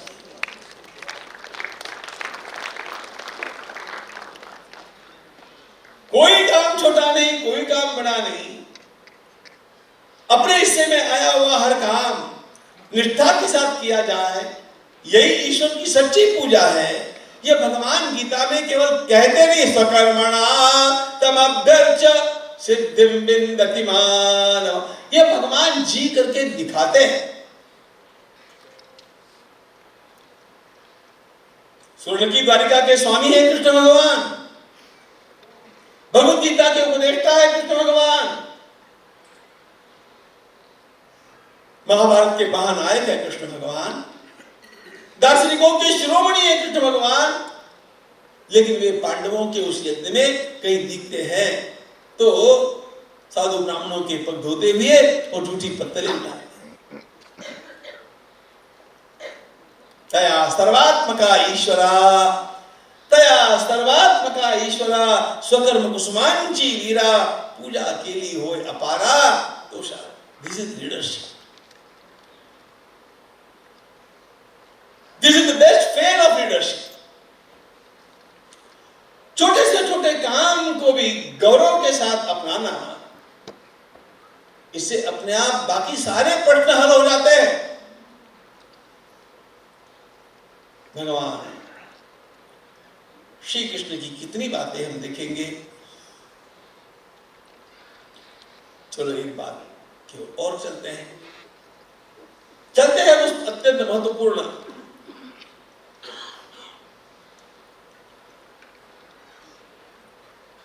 उद्योग पर्व के प्रसंगों की ओर, जहां पर भगवान की वाग्मिता का सर्वोत्तम परिचय हम सब लोगों को होता है. और इसका आरंभ उद्योग पर्व के आरंभ से ही हो जाता है. जिसको भी वाग्मिता का अध्ययन करना होगा, वक्तृत्व कैसा होना चाहिए. वक्तृत्व का अर्थ व्यासपीठ पर बैठ करके या खड़े होकर के जो बोला जाता है वही वाग्मिता नहीं है. आप चर्चा के समय क्या बोलते हैं, आप लोगों के प्रश्नों के उत्तर कैसे देते हैं, इन सारी बातों का यदि ज्ञान प्राप्त करना होगा तो उद्योग पर्व का आरंभ से अध्ययन करना आवश्यक है. ये मैं नहीं, जिनको मैं हमारे देश का सर्वोत्तम वक्ता मानता हूं, इन 100 वर्षों का उन स्वतंत्र वीर सावरकर जी का ये विधान है. सावरकर जी ने कहा, मैंने अपने बचपन में उद्योग पर्व के भगवान श्री कृष्ण के सारे भाषणों को कंठस्थ किया था. आप जान सकते हैं इस पर्व का महत्व क्या है. इसके जब आरंभ में एक प्रसंग आता है. प्रसंग कैसा है. भगवान पांडवों का वनवास पूरा हो गया, 1 वर्ष का अज्ञातवास पूरा हो गया, और फिर विराट राजा की कन्या उत्तरा, इसका विवाह, जिस उत्तरा को अर्जुन ने 1 वर्ष तक द्रोणनड़ा के रूप में नृत्य सिखाया था, उस उत्तरा का विवाह अभिमन्यु के साथ होना निश्चित हुआ. तो अभिमन्यु उस समय द्वारका में थे. तो दोनों मामा बलराम जी और कृष्ण भगवान आए अभिमन्यु को लेकर के. अभिमन्यु का विवाह आनंद के साथ संपन्न हो गया. चलो, विवाह संपन्न होने के पश्चात प्रभु ने इन सब लोगों से कहा, देखो विवाह के निमित्त हम लोग यहाँ पर मिले हैं, तो हम लोगों को देखो मिलने का बार बार अवसर नहीं मिलता है, तो हम लोगों को जरा, हम सब पांडवों के हितचिंतक हैं, क्योंकि वहां पर आए कौन कौन थे. द्रौपदी के पियर वाले द्रुपद आया है, महाराज द्रुपद आए हैं, उनका पुत्र धृष्टद्युम्न जो बड़ा योद्धा है वो भी आया है, और इधर से द्वारका से प्रभु का परिवार आया है. ये सब पांडवों के हितचिंतक है. तो प्रभु ने कहा कि अब विचार कर लिया जाए कि पांडवों को आगे क्या करना है. तो can we call a meeting. तो सात्विकी ने एक बैठक का आयोजन किया. इसका आरंभ कृष्ण भगवान ने किया है. सर्वैर्भवद्भिर विदितम यथायं युधिष्ठिरस्सो बलेनाक्षवत्यां जितो निकृत्या प्रभुपंच राज्यम वन प्रवासे समयकृतश्च. दुर्दैव से पांडवों को वन में जाना पड़ा, अज्ञातवास में रहना पड़ा. पांडवों ने सब पूरा कर दिया है. अब इनके भविष्य का चिंतन करने वाले हम हितचिंतक हैं, इसलिए एक बैठक हो जाए, विचार कर लिया जाए सब मिल करके. ऐसा सोच करके इस विचार का आरंभ हुआ. और इस विचार का जब आरंभ हुआ, बैठक में सब, देखो द्वारका भी गणराज्य, ये सब लोग मिलकर के चर्चा करके फिर निर्णय लेते थे. ये पद्धति थी. एकदम किसी के अकेले के मन में आया नारायण और निर्णय ले लिया गया, ऐसा नहीं होता था. सभाओं का, बैठकों का संचालन कैसे किया जाए, इसका भी यहाँ पर बड़ा अच्छा उदाहरण मिलता है. तो उसमें कीनोट स्पीच भगवान ने किया। तो ये ऐसा ऐसा है। अब हम लोगों को इसके बारे में क्या करना चाहिए, इसको सोच लेना चाहिए। बलराम जी को बोलने में बड़ा उत्साह होता था। उनको तो माइक मिलने की देरी, सब अकेले बलराम जी उठे बोलने के लिए, और उठ करके बलराम जी ने बड़ा सुंदर यहाँ पे भाषण किया है। और कहा क्या उसमें, बिल्कुल ठीक बात है। इसलिए हम लोगों को तस्मात् प्रणम्य वचो ब्रवीतु वैचित्र वीर्यम बहुसामयुक्तम सौरभमाणो विजित प्रसय्य तत्रापराधा शकुनेर्न कश्चित्। शब्द सुनो, तत्रापराधा शकुनेर्न कश्चित्। This is Balram speaking. अरे जब द्यूत की बात धर्मराज ने मानने की थी तो वहां पर धर्मराज हारता गया, इसमें शकुनी का क्या दोष है। इसलिए हम अपनी गलती के कारण, अपने अपराध के कारण हारे थे, और इसलिए हम लोगों को एक दूत भेजना चाहिए और कौरवों के पास यानी हस्तिनापुर के राजा के पास, यानी सच्ची बात कहे तो धृतराष्ट्र के पास जाकर के प्रार्थना करनी चाहिए कि अब पांडवों को उनका राज्य वापस दे दिया जाए। ऐसी विनम्र प्रार्थना, ये बलराम जी के शब्द हैं। बलराम जी ऐसा बोल करके बैठे भी नहीं है कि सात्विकी उठ करके खड़ा हो गया। तो भैया इस प्रकार की बातें बोलते समय आपको जरा सोचना चाहिए, आप क्या कहना चाहते हैं। गधों को डंडे मारो और गधों को हरी घास हो, ये आपको कहना है। ये उसके शब्द है। यहां किसी भी प्रकार का पांडवों का दोष न होने पर भी धर्मनिष्ठ पांडवों ने इस प्रकार से जब सारी बातों को केवल धर्मनिष्ठा के कारण सहा है। हम जानते हैं भीमसेन ने स्वयं इस बात को सामने लाया था। वन पर्व में ये सारी चर्चाएं हैं। भीमसेन ने सीधे सीधे कहा था, करे धर्म कार्य में 12 वर्षों का धर्म कार्य में 1 वर्ष का समाहार 1 मास में किया जाता है, और मासिक श्राद्धों को भी, वार्षिक श्राद्धों के बीच के श्राद्धों को भी मध्य में लाकर के उनका पूर्ण श्राद्ध कर दिया जाता है। तो जब 1 वर्ष का समाहार 1 मास में हो सकता है, नहीं 1 मास का समाहार 1 दिन में भी हो सकता है, और आपत्ति आने पर 1 वर्ष का समाहार 1 दिन में किया जा सकता है। यह सारा आपातकालीन धर्मशास्त्र है। तो भीमसेन ने कहा था 13 दिन पूरे हो गए, हम लोगों ने वनवास पूरा कर लिया, अब हम जाकर के राज्य मांगे। मूल बात ऐसी है, धर्मराज ने बहुत समझाया था, भीमसेन को रोक दिया था, ये दूसरी बात है। किंतु सात्विकी ने कहा, भीमसेन के ऐसे कहने पर भी धर्मराज ने उसकी बात को न मानते हुए यथावत सारी बातों को पूर्ण किया।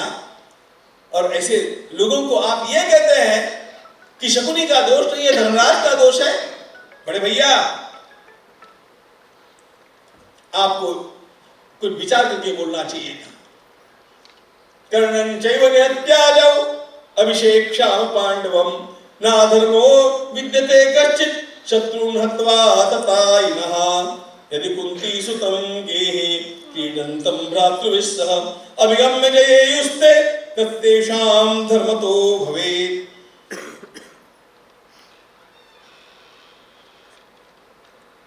बलराम जी को सात्विकी ने सुनाया, दाऊ भैया ध्यान में रखना, हम लोगों में इतना आक्रोश है, हम जवान हैं, आप चाहेंगे नहीं चाहेंगे तो भी हम जाकर के इन पापियों को मार करके ये राज्य पांडवों को देंगे, आप प्रार्थना की बात मत करो। सात्विकी का उत्साहवर्धन होने का परिणाम ये हो गया, बलराम जी एकदम चुप होकर के बैठे। क्योंकि पहला पक्ष बलराम जी ने रखा था, उनके विरोध में सात्विकी बोला था।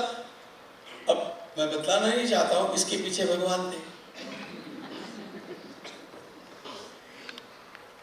बलराम जी एकदम चुप, और फिर इसने कुछ कहा, उसने कुछ कहा, भगवान चुप बैठे थे। भगवान की विशेषता सुलगा देना और चुप बैठना।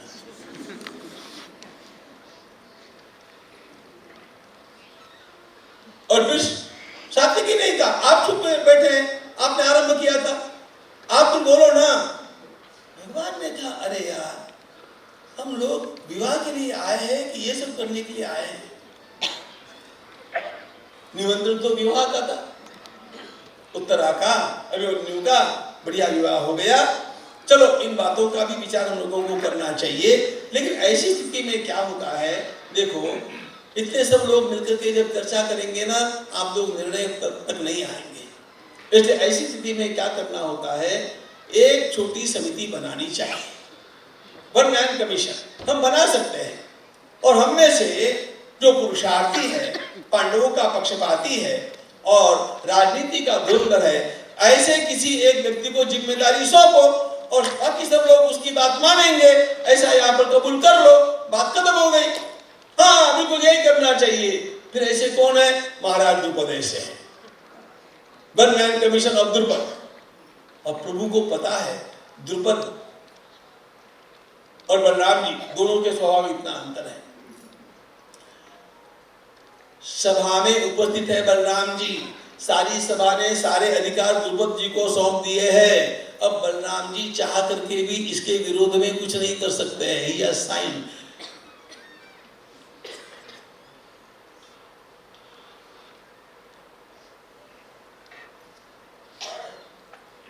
इसका परिणाम क्या हुआ पता है? इसका परिणाम ये हुआ, अब वहां से निकले ना, अब ये सभा हो गई तो मूड तो खराब बलराम जी का हो ही गया था। जाते समय रथ में साथ में थे और रथ में भगवान ने धीरे से विषय निकाला, लो भैया अब पता नहीं क्या होगा, युद्ध होगा कि नहीं होगा पता नहीं, लेकिन ऐसा है देखो, यदि युद्ध हो गया तो हम लोगों को क्या करना चाहिए? अपने घर की बात, हम तो एक घर के हैं, हमें क्या करना चाहिए? तो बलराम जी का वैसे मूड ठीक नहीं था, किसको किस मूड में क्या बात पूछना, ये कला है। तो बलराम जी ने कहा देखो कृष्ण, ये भाई भाइयों का युद्ध मुझे रास नहीं आता है, इसलिए देखो भाई, यदि युद्ध हुआ तो मैं तो युद्ध में रहने वाला था, मैं तीर्थ यात्रा में चला जाऊंगा। भगवान ने कहा आजकल प्रवास की व्यवस्था बड़ी अच्छी होती है,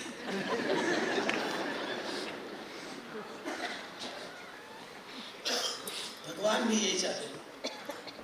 और बाकी जो झमेला है, द्वारका के लोगों को क्या करना चाहिए, ये सब तुम देखो, ये ऐसी बातों में तुम्हारा दिमाग चलता है, तुम अपना देखो, जो कुछ करना है करो, मुझे इसमें मत लाओ, मैं तो अपना शांति से तीर्थ यात्रा करूंगा।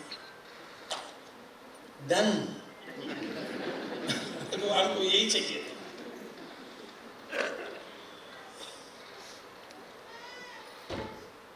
और इसी के परिणाम स्वरूप जब दुर्योधन और अर्जुन एक ही समय में आ गए भगवान के पास सहायता मांगने के लिए,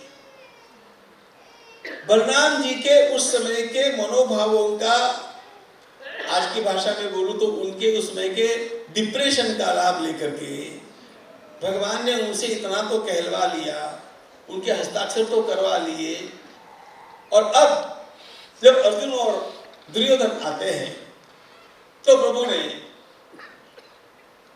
किसी ने कह दिया देखो भाई हमारे लिए तो क्या है, सब समान ही है।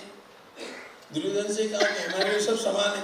भगवान इस वाक्य का बार बार उपयोग करते हैं, सब समान है, सब समान है। समो हम सर्वभूतेषु न मे द्वेषोऽस्ति न प्रियः ये भजन्ति त्वां भक्त्या। ये तू आ गया कि एकदम गड़बड़ है?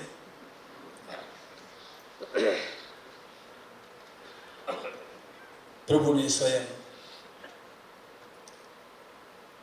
इस पूरे युद्ध के वातावरण में से, आपकी भाषा बोलता हूं, बलराम जी को बाहर कर दिया, डिलीट कर दिया। क्यों? प्रभु को पता है कि सामने दुश्मन कौन है। बलराम जी सज्जन, पूर्ण सज्जन है। देखो बलराम जी में दोष किसी प्रकार का नहीं है, सज्जनता में उनके खोट नहीं है, लेकिन सिद्धांतों को लेकर के अड़ियलपन कब तक चलना चाहिए, इसके बारे में लचीलेपन की जब आवश्यकता होती है, वो लचीलापन बलराम जी में जरा भी नहीं है। और ऐसे युद्ध में शत्रु के दांव देख करके अपने को अपनी भूमिका बदलनी होती है। एक फिक्स पॉलिसी के अनुसार हम लोग नहीं चल सकते हैं। छत्रपति शिवाजी महाराज के विजय के रहस्यों का चिंतन आप कीजिए, आपको एक बात ध्यान में आएगी, उन्होंने एक स्ट्रेटेजी का उपयोग दूसरी बार कभी नहीं किया। Always new way found out, और इसलिए उनके शत्रु उनके चाल का अनुमान भी नहीं कर सकते थे।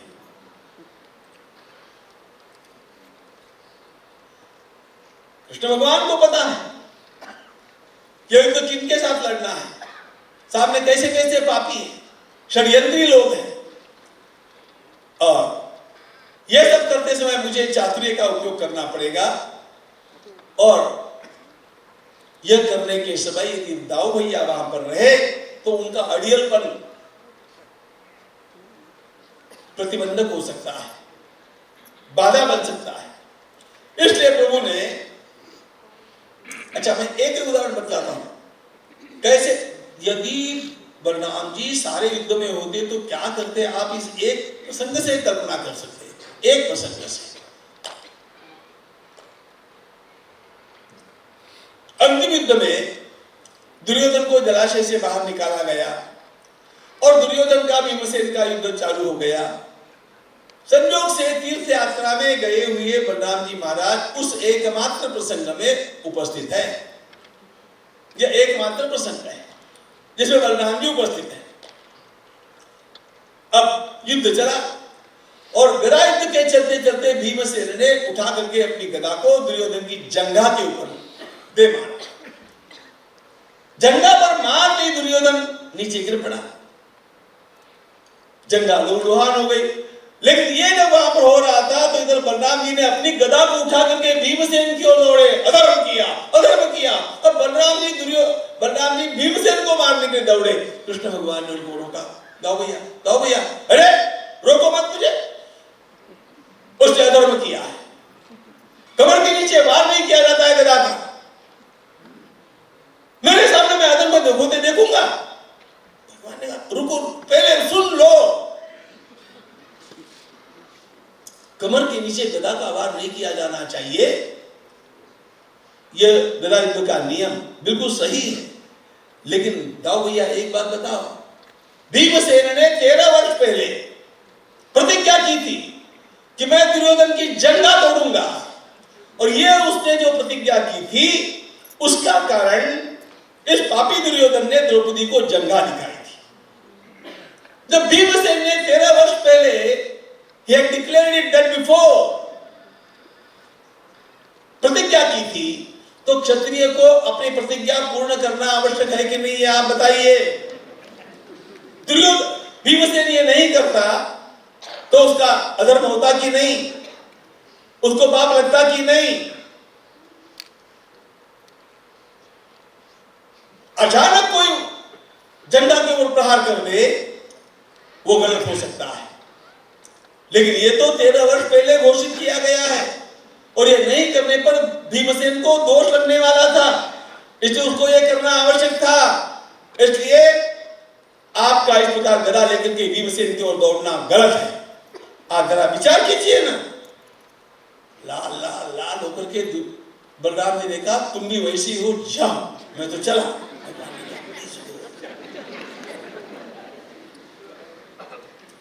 मुख्य बात एक है मित्रों, ये अड़ियलपना, ये स्टिफनेस युद्ध के 18 दिन चलता तो क्या होता। युद्ध के 18 दिनों में 10 दिन जो थे ना, 10 दिनों तक युद्ध में किसी प्रकार का अधर्म किसी भी पक्ष की ओर से नहीं हुआ, ये ध्यान रखना चाहिए। क्योंकि 10 दिनों तक कौरवों के सेनापति भीष्म थे। भीष्म के सामने अधर्म करने की किसी की भी मजाल नहीं थी, और कौरवों होगा तो पांडवों को धर्म करना ही नहीं था।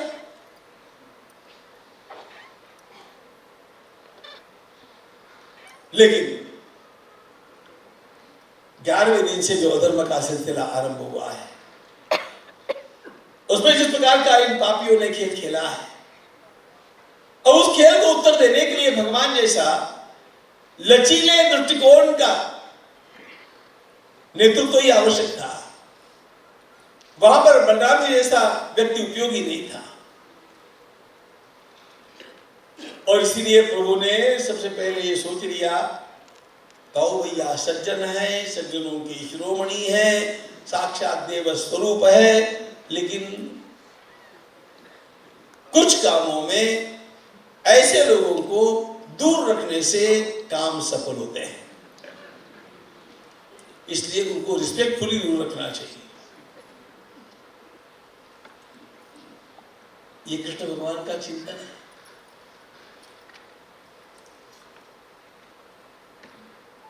और इसीलिए भगवान ने उपप्लव्य नगर के, विराट नगर के उस प्रसंग में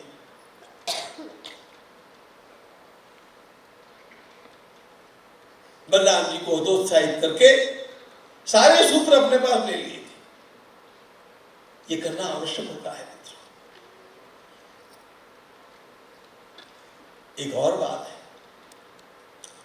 जब साक्षात युद्ध के लिए चलना होता है तो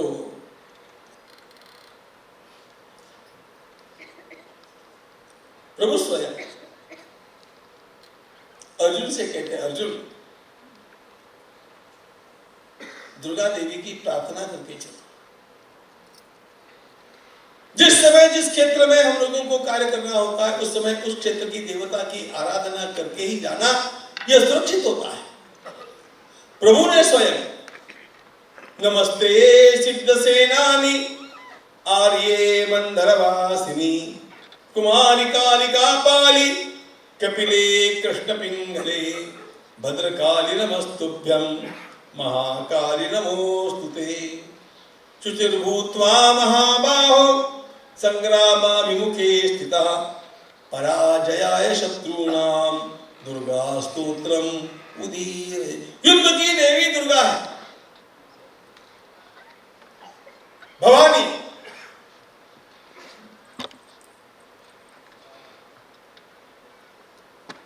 अन्य प्रकार की सारी देवी देवताओं के उपासना की जो विधि हमारे पास, हमारे यहां पर है, वह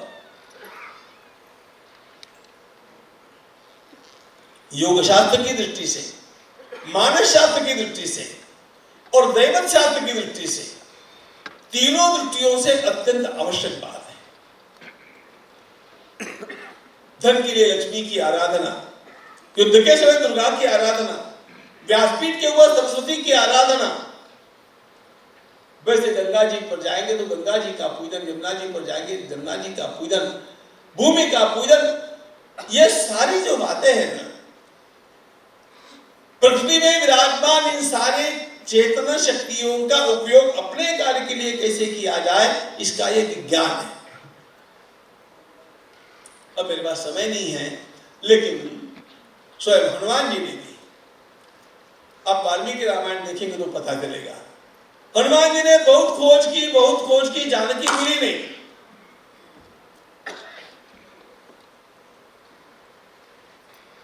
फिर एक सौल के ऊपर, छत के ऊपर बैठ करके ठंडी हवा में उन्होंने विचार किया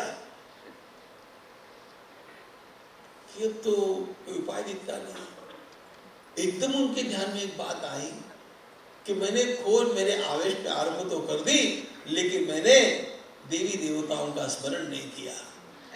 और वहां पर बैठ करके हनुमान जी महाराज नमोस्तु रामाय स लक्ष्मणाय देव्यै च दस्यै जनकात्मजाय। अरे ये सारे देवी देवता आपके अनुकूल होने चाहिए, ध्यान रखना। ये सारा विश्व चैतन्यमय है, ये जड़ नहीं है। इसलिए आप थाली सामने आकर के थाली को प्रणाम करके भोजन करना आरंभ करते हैं ना, ये अंदर श्रद्धा नहीं है। अंदर श्रद्धा देने वाले अंधे हैं, उसके भीतर चेतना है। उस चेतना की अनुभूति आपको नहीं है, और ठीक है, लेकिन वो है।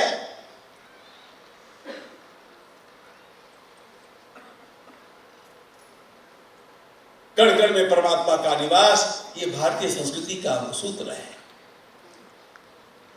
और इसलिए मुख्य बात, एक बात ध्यान रखना, आप नहीं करेंगे तो कोई आपत्ति की बात नहीं है, लेकिन इन सारी बातों को जीवन में अपना करके जो जीता है ना, वो ज्यादा सक्सेसफुल होकर के रहता है। इतना विज्ञान में आपको बतला दूंगा। इसलिए पूजा रोज करो, जब रोज करो, कभी कभी हवन अवश्य किया करना, देव मंदिर में जाकर के दर्शन करना। परमात्मा का है, सगळी कडे भरलेला आहे, असा बावळटपणा करू नका।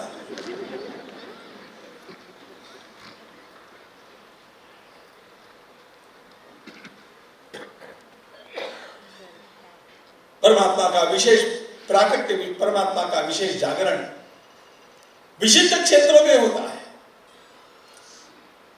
और इसलिए वहीं पर जाकर दर्शन करने का जो लाभ है वो अन्यत्र आपको प्रार्थना करके प्राप्त होने वाला नहीं है।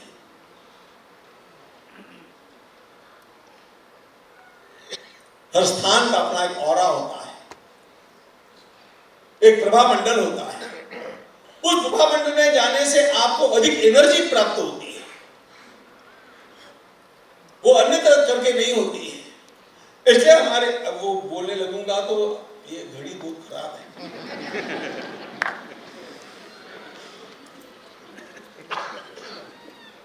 हमारी परंपरा में क्या कहा गया, एक माला जब आपने घर में किया एक गुना पुण्य है, वही एक माला जब आपने गौशाला में बैठ करके किया 10 माला का फल आपको अपने आप प्राप्त हो गया, एक माला से प्राप्त हो गया। क्यों? स्थान बदला। गोष्ठे 10 गुणम प्रोक्तम, वही आपने जाकर के शिव जी के मंदिर में तो गंगा जी के तट पर किया, उसका अपने आप ही आपको 1000 गुना फल प्राप्त हो गया, 100 गुना फल प्राप्त हो गया। अनंतम गुरु सन्निधो, और सदगुरु के औरा में जाकर के वहां पर जब किया तब किया, उसका अनंत फल प्राप्त होता है। तो मूल बात स्थानांतर, चैतन्य की जागृति। देखो वाईफाई दिखता है क्या? दिखता नहीं है। काम करता है कि नहीं करता है? नेटवर्क कहाँ है कहाँ नहीं है? अपने कमरे में या कोपऱ्यात है या कोपऱ्यात नहीं है, कर दो ना। उसी प्रकार चेतना की बात है। और इसलिए जैसे ही हम हाथ जोड़ करके प्रणाम करते हैं, आस पास के सारी वे देवी शक्तियां, वे परमाणु हम लोगों के लिए अनुकूल हो जाते हैं। इतना ध्यान में रखना। प्रभु स्वयं पराजयाय शत्रूणाम दुर्गा स्तोत्रम उदीरय। अर्जुन, रथ के नीचे उतरो, दुर्गा स्तोत्र का पाठ करो। मैं तुम्हें दुर्गा स्तोत्र बताता हूं। अर्जुन ने दुर्गा, क्योंकि युद्ध के लिए चले हो, भगवान ने उसका पाठ कराया। प्रभु स्वयं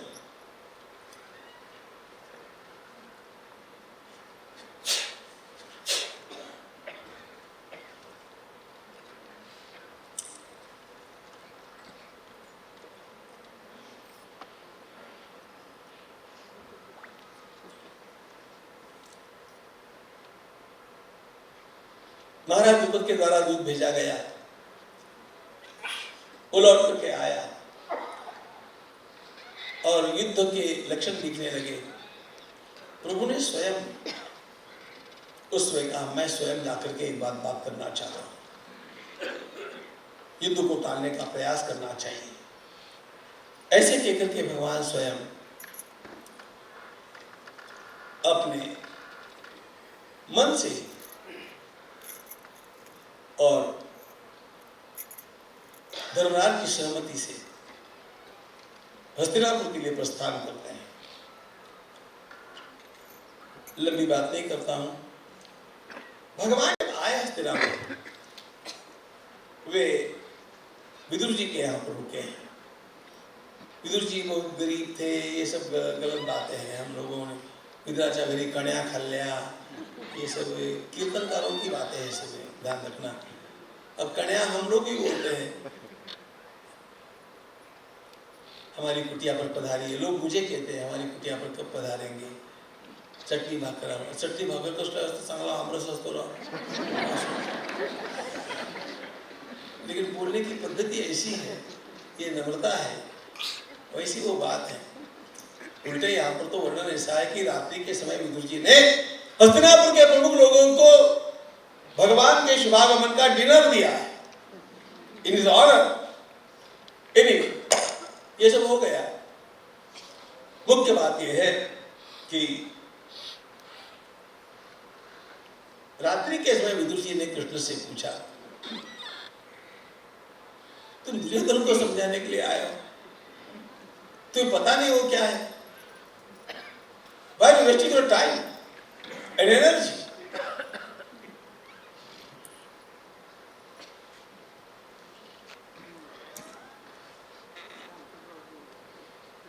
मुझे ऐसा लगता है न जातु गमनम पार्थ भवेत् तत्र निरर्थकम।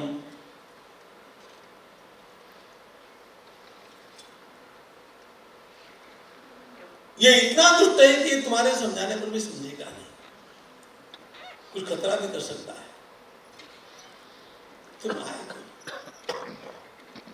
महापुरुषों का जीवन देखो। भगवान ने कहा, चाचा जी जो आप बोल रहे हैं वो मैं पूरी तरह समझ रहा हूं, लेकिन फिर भी मुझे ऐसा लगता है कि मुझे एक बार प्रामाणिक प्रयास करना चाहिए, क्योंकि आप आज की बात सोचते हैं, मैं अगली पीढ़ियों की बात सोच रहा हूं। सारे लोग ये बात मेरे ऊपर एक ठिकरा फोड़ने वाले हैं कि तो कृष्ण ने कराया। एक कृष्ण भगवान ने एक क्षमता थी कि वे टाल सकते थे इस युद्ध को। नमाम ब्रूयुर्धर्मिष्ठा मूढ़ा यस्रुदस्तदा शक्तो नावारयत् कृष्णः सौरंभान कुरु पांडवान। क्या बात है। नमाम ब्रूयुर्धर्मिष्ठा अधर्मिष्ठा, मूल में ही जिनकी प्रवृत्ति अधार्मिक है, वे भी ऐसा बोले और अगली पीढ़ियां इस प्रकार का बोलती रहे कि शक्तो नावारयत् कृष्ण सौरभान कुरु पांडवान। अरे कौरव पांडवों में होने वाले युद्ध को कृष्ण टाल सकते थे, कृष्ण ने नहीं टाला। ज्ञातीनां हि मिथो भेदो भेदे यन्मित्रं न विपद्यते सर्वयत्नेन वाद्यस्तं न तन्मित्रं विदुर्बुधाः।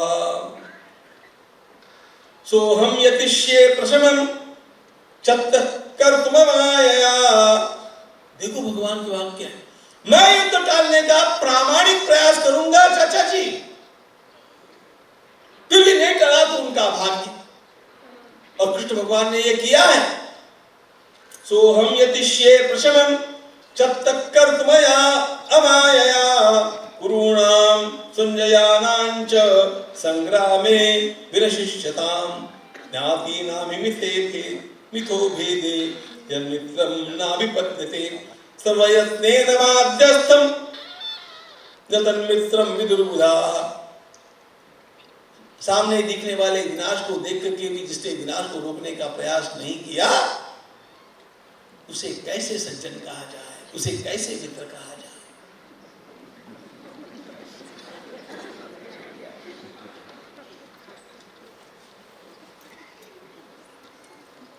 मुझे डर लगता था, लेकिन फिर भी एक वाक्य तो मैं बोलूंगा। प्रभु ने स्वयं हस्तिनापुर में जो भाषण किया है उसके साथ मैं समापन करना चाहता हूं, लेकिन कृष्ण की वाग्मिता क्या है ये इस भाषण में प्रकट होती है। पूरा भाषण पढ़ने जैसा है। उसका आरंभ भगवान कैसा करते हैं। हस्तिनापुर की इस पवित्र सभा में मैं आप सबके सामने भिक्षा मांगने के लिए आया। कुरूणां पांडवानां च शमस्यादिति भारत अप्रणाशेन वीराणाम एतदियाचितुम आगता। और इतना सुंदर भाषण करते समय प्रभु ने कहा कि केवल हम दो व्यक्ति समझदारी दिखावे, धृतराष्ट्र और मैं, नॉट एनी थर्ड पर्सन। तो भी कुरुक्षेत्र में युद्ध के लिए आए हुए सारे के सारे राजा लोग युद्ध न करते हुए स्नेह सम्मेलन का आनंद लेकर के वापस लौट सकते हैं। और प्रभु ने यह सारा प्रयास प्रामाणिकता से किया। एक महापुरुष का जीवन जिस प्रकार का होना चाहिए, उस प्रकार का उनका यह जीवन, उस प्रकार का उनका दृष्टिकोण। और इतना दृष्टिकोण होने पर भी भगवान का स्वभाव कैसा है? एक ही वाक्य, वार्ताएं विफल हो गई, युद्ध हो गया, युद्ध निश्चित हो गया, और भगवान स्वयं भगवद गीता का उपदेश भी अर्जुन को कर दिए। अब सेनाएं सिद्ध होने वाली है। पांचों पांडव सामने भीष्म द्रोण को प्रणाम करने के लिए गए हैं। कर्ण प्रतिज्ञा करके बैठा था कि मैं भीष्म के जीवित रहते हुए युद्ध में नहीं आऊंगा। वो युद्ध का आरंभ देखने के लिए दूर खड़ा है। भगवान श्री कृष्ण एकदम उसके पास चलते चलते स्वयं चले गए। हाय कर्ण, अब कृष्ण की स्टाइल है, तो हाय हाय किया, क्या बात है, कैसे हो? अच्छा हूं। अरे मैंने सुना कि तुम जब तक भीष्म है तब तक युद्ध नहीं करने वाले हो। कर्ण ने कहा बिल्कुल, उस बुड्ढे का मेरा जमता है। कर्ण ने कहा मैंने प्रतिज्ञा यह की थी केशव कि मैं सभा में भी नहीं जाऊंगा, युद्ध में भी नहीं जाऊंगा। भगवान ने कहा इसीलिए तो मैं आया हूं। तुम एक काम करो ना, आइडिया। कृष्ण भगवान आइडिया सुझाते हैं। किसको? कर्ण को। और क्या? कृष्ण भगवान ने कहा अरे तुम ऐसे करो ना, अब वैसे भी भीष्म के युद्ध में रहने तक तो तुम युद्ध करने वाले नहीं हो, तो ऐसा करो जब तक भीष्म जिंदे हैं तब तक हमारी पार्टी से लड़ लो, बाद में उधर चले जाना। युद्ध के क्षेत्र में शंखनाद के पश्चात ये विनोद पढ़ के दिखाता हूं। श्रुतम में कर्ण भीष्मस्य द्वेषात् क्रीडयोत्ससे अस्मान वरय राधेय यावत् भीष्मो न हन्यते। यावत् भीष्म न हन्यते अस्मान वरय, हमारी पार्टी में आ जाओ। ये कृष्ण भगवान का स्वभाव है। इसलिए टेक इट लाइटली, प्रसन्न रहना, आनंद में रहना, अपना कर्तव्य करना, भगवान को भूलना नहीं, और जीवन में किसी का बुरा करना नहीं, और अपने जीवन में कुछ न कुछ भला करके दिखाना। ये कृष्ण के जीवन का संदेश।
ಜೈ ಶ್ರೀ ಗುರುದೇವ್. ಎಲ್ಲರೂ ಹೇಳಿ ಜೈ ಶ್ರೀ ಗುರುದೇವ್ ಅಂತ. ಜೈ ಶ್ರೀ ಗುರುದೇವ್, ಜೈ ಶ್ರೀ ಗುರುದೇವ್.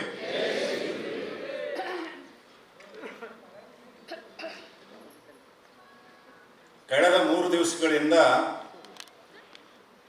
ಬೆಳಗಾವಿ ಮತ್ತು ಇಡೀ ಕರ್ನಾಟಕ ರಾಜ್ಯದ ತುಂಬೆಲ್ಲ ಸದ್ಗುರು ಸಮರ್ಥ ಆಚಾರ್ಯ ಗೋವಿಂದ ದೇವಗಿರಿ ಮಹಾರಾಜರ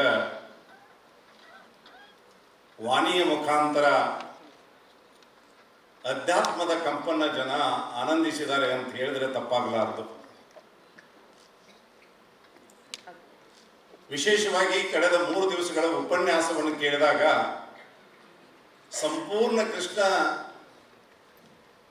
ಜೀವನ ದರ್ಶನವನ್ನ ನಮಗೆ ಮಾಡಿಸೋದರ ಮುಖಾಂತರ ಅವರನ್ನೇ ನೋಡಿದರೆ ಕೃಷ್ಣನ ದರ್ಶನ ನಮಗಾಗುತ್ತೆ ಅನ್ನೋ ಮಟ್ಟದಲ್ಲಿ ಒಂದು ಅನುಭವ ನಮಗೆ ಆಯಿತು ಅಂದರೆ ಹೇಳಿದ್ರೆ ತಪ್ಪಾಗಲಾರದು.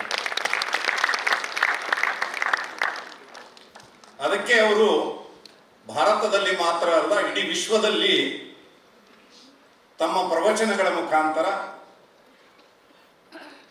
ಮನಸ್ಸನ್ನ, ಎಲ್ಲ ಜನಮಾನಸವನ್ನು ಮುಟ್ಟುವಂತ ಕೆಲಸವನ್ನ ಮಾಡ್ತಾ ಇದ್ದಾರೆ.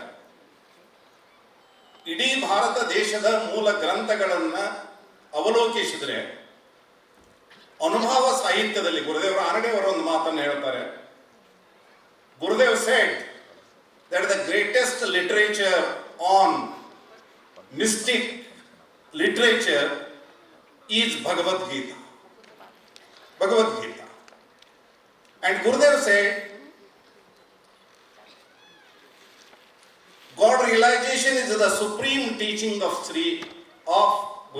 Bhagavad Gita.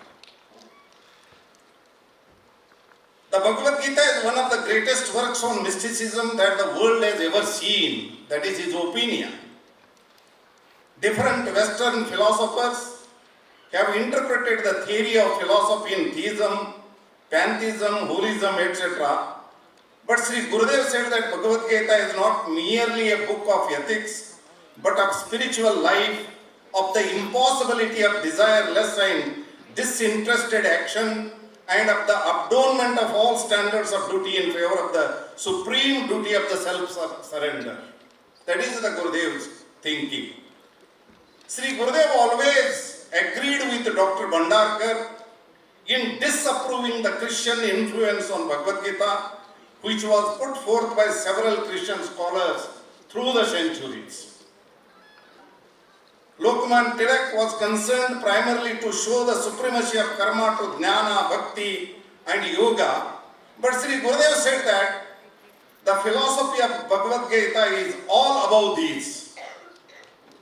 Sri Gurudev has shown the criteria that emerged from Bhagavad Gita, like supersensuousness, general initiation and continuity, which can be regarded as a great contribution to psychoepistemology.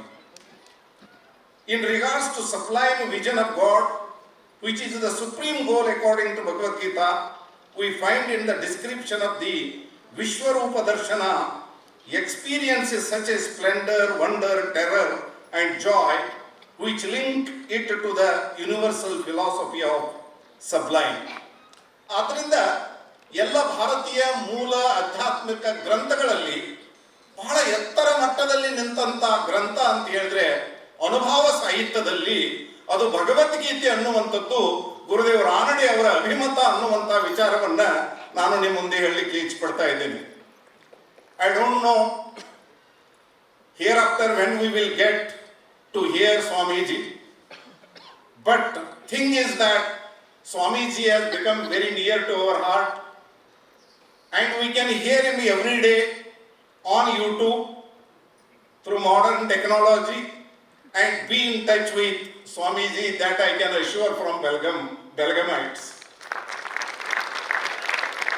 आप 3 दिन आए, 3 दिन में हम लोगों ने हमारा संसार भूल दिया, सबको भुला दिया आपने, हम सबको भुला दिया और एक ही बात चली सबके मन में कि श्री कृष्ण नीति, श्री कृष्ण नीति, श्री कृष्ण नीति, और कभी कभी अयोध्या के राम के समीप भी लेके गए हमें. तो इस हिसाब से मैं इतना ही बोलना चाहता हूं Academy of Comparative Philosophy and Religion is such an institution where it would ready to embrace any faith, any religion, any philosophy if it is ultimately ending in human and humanity.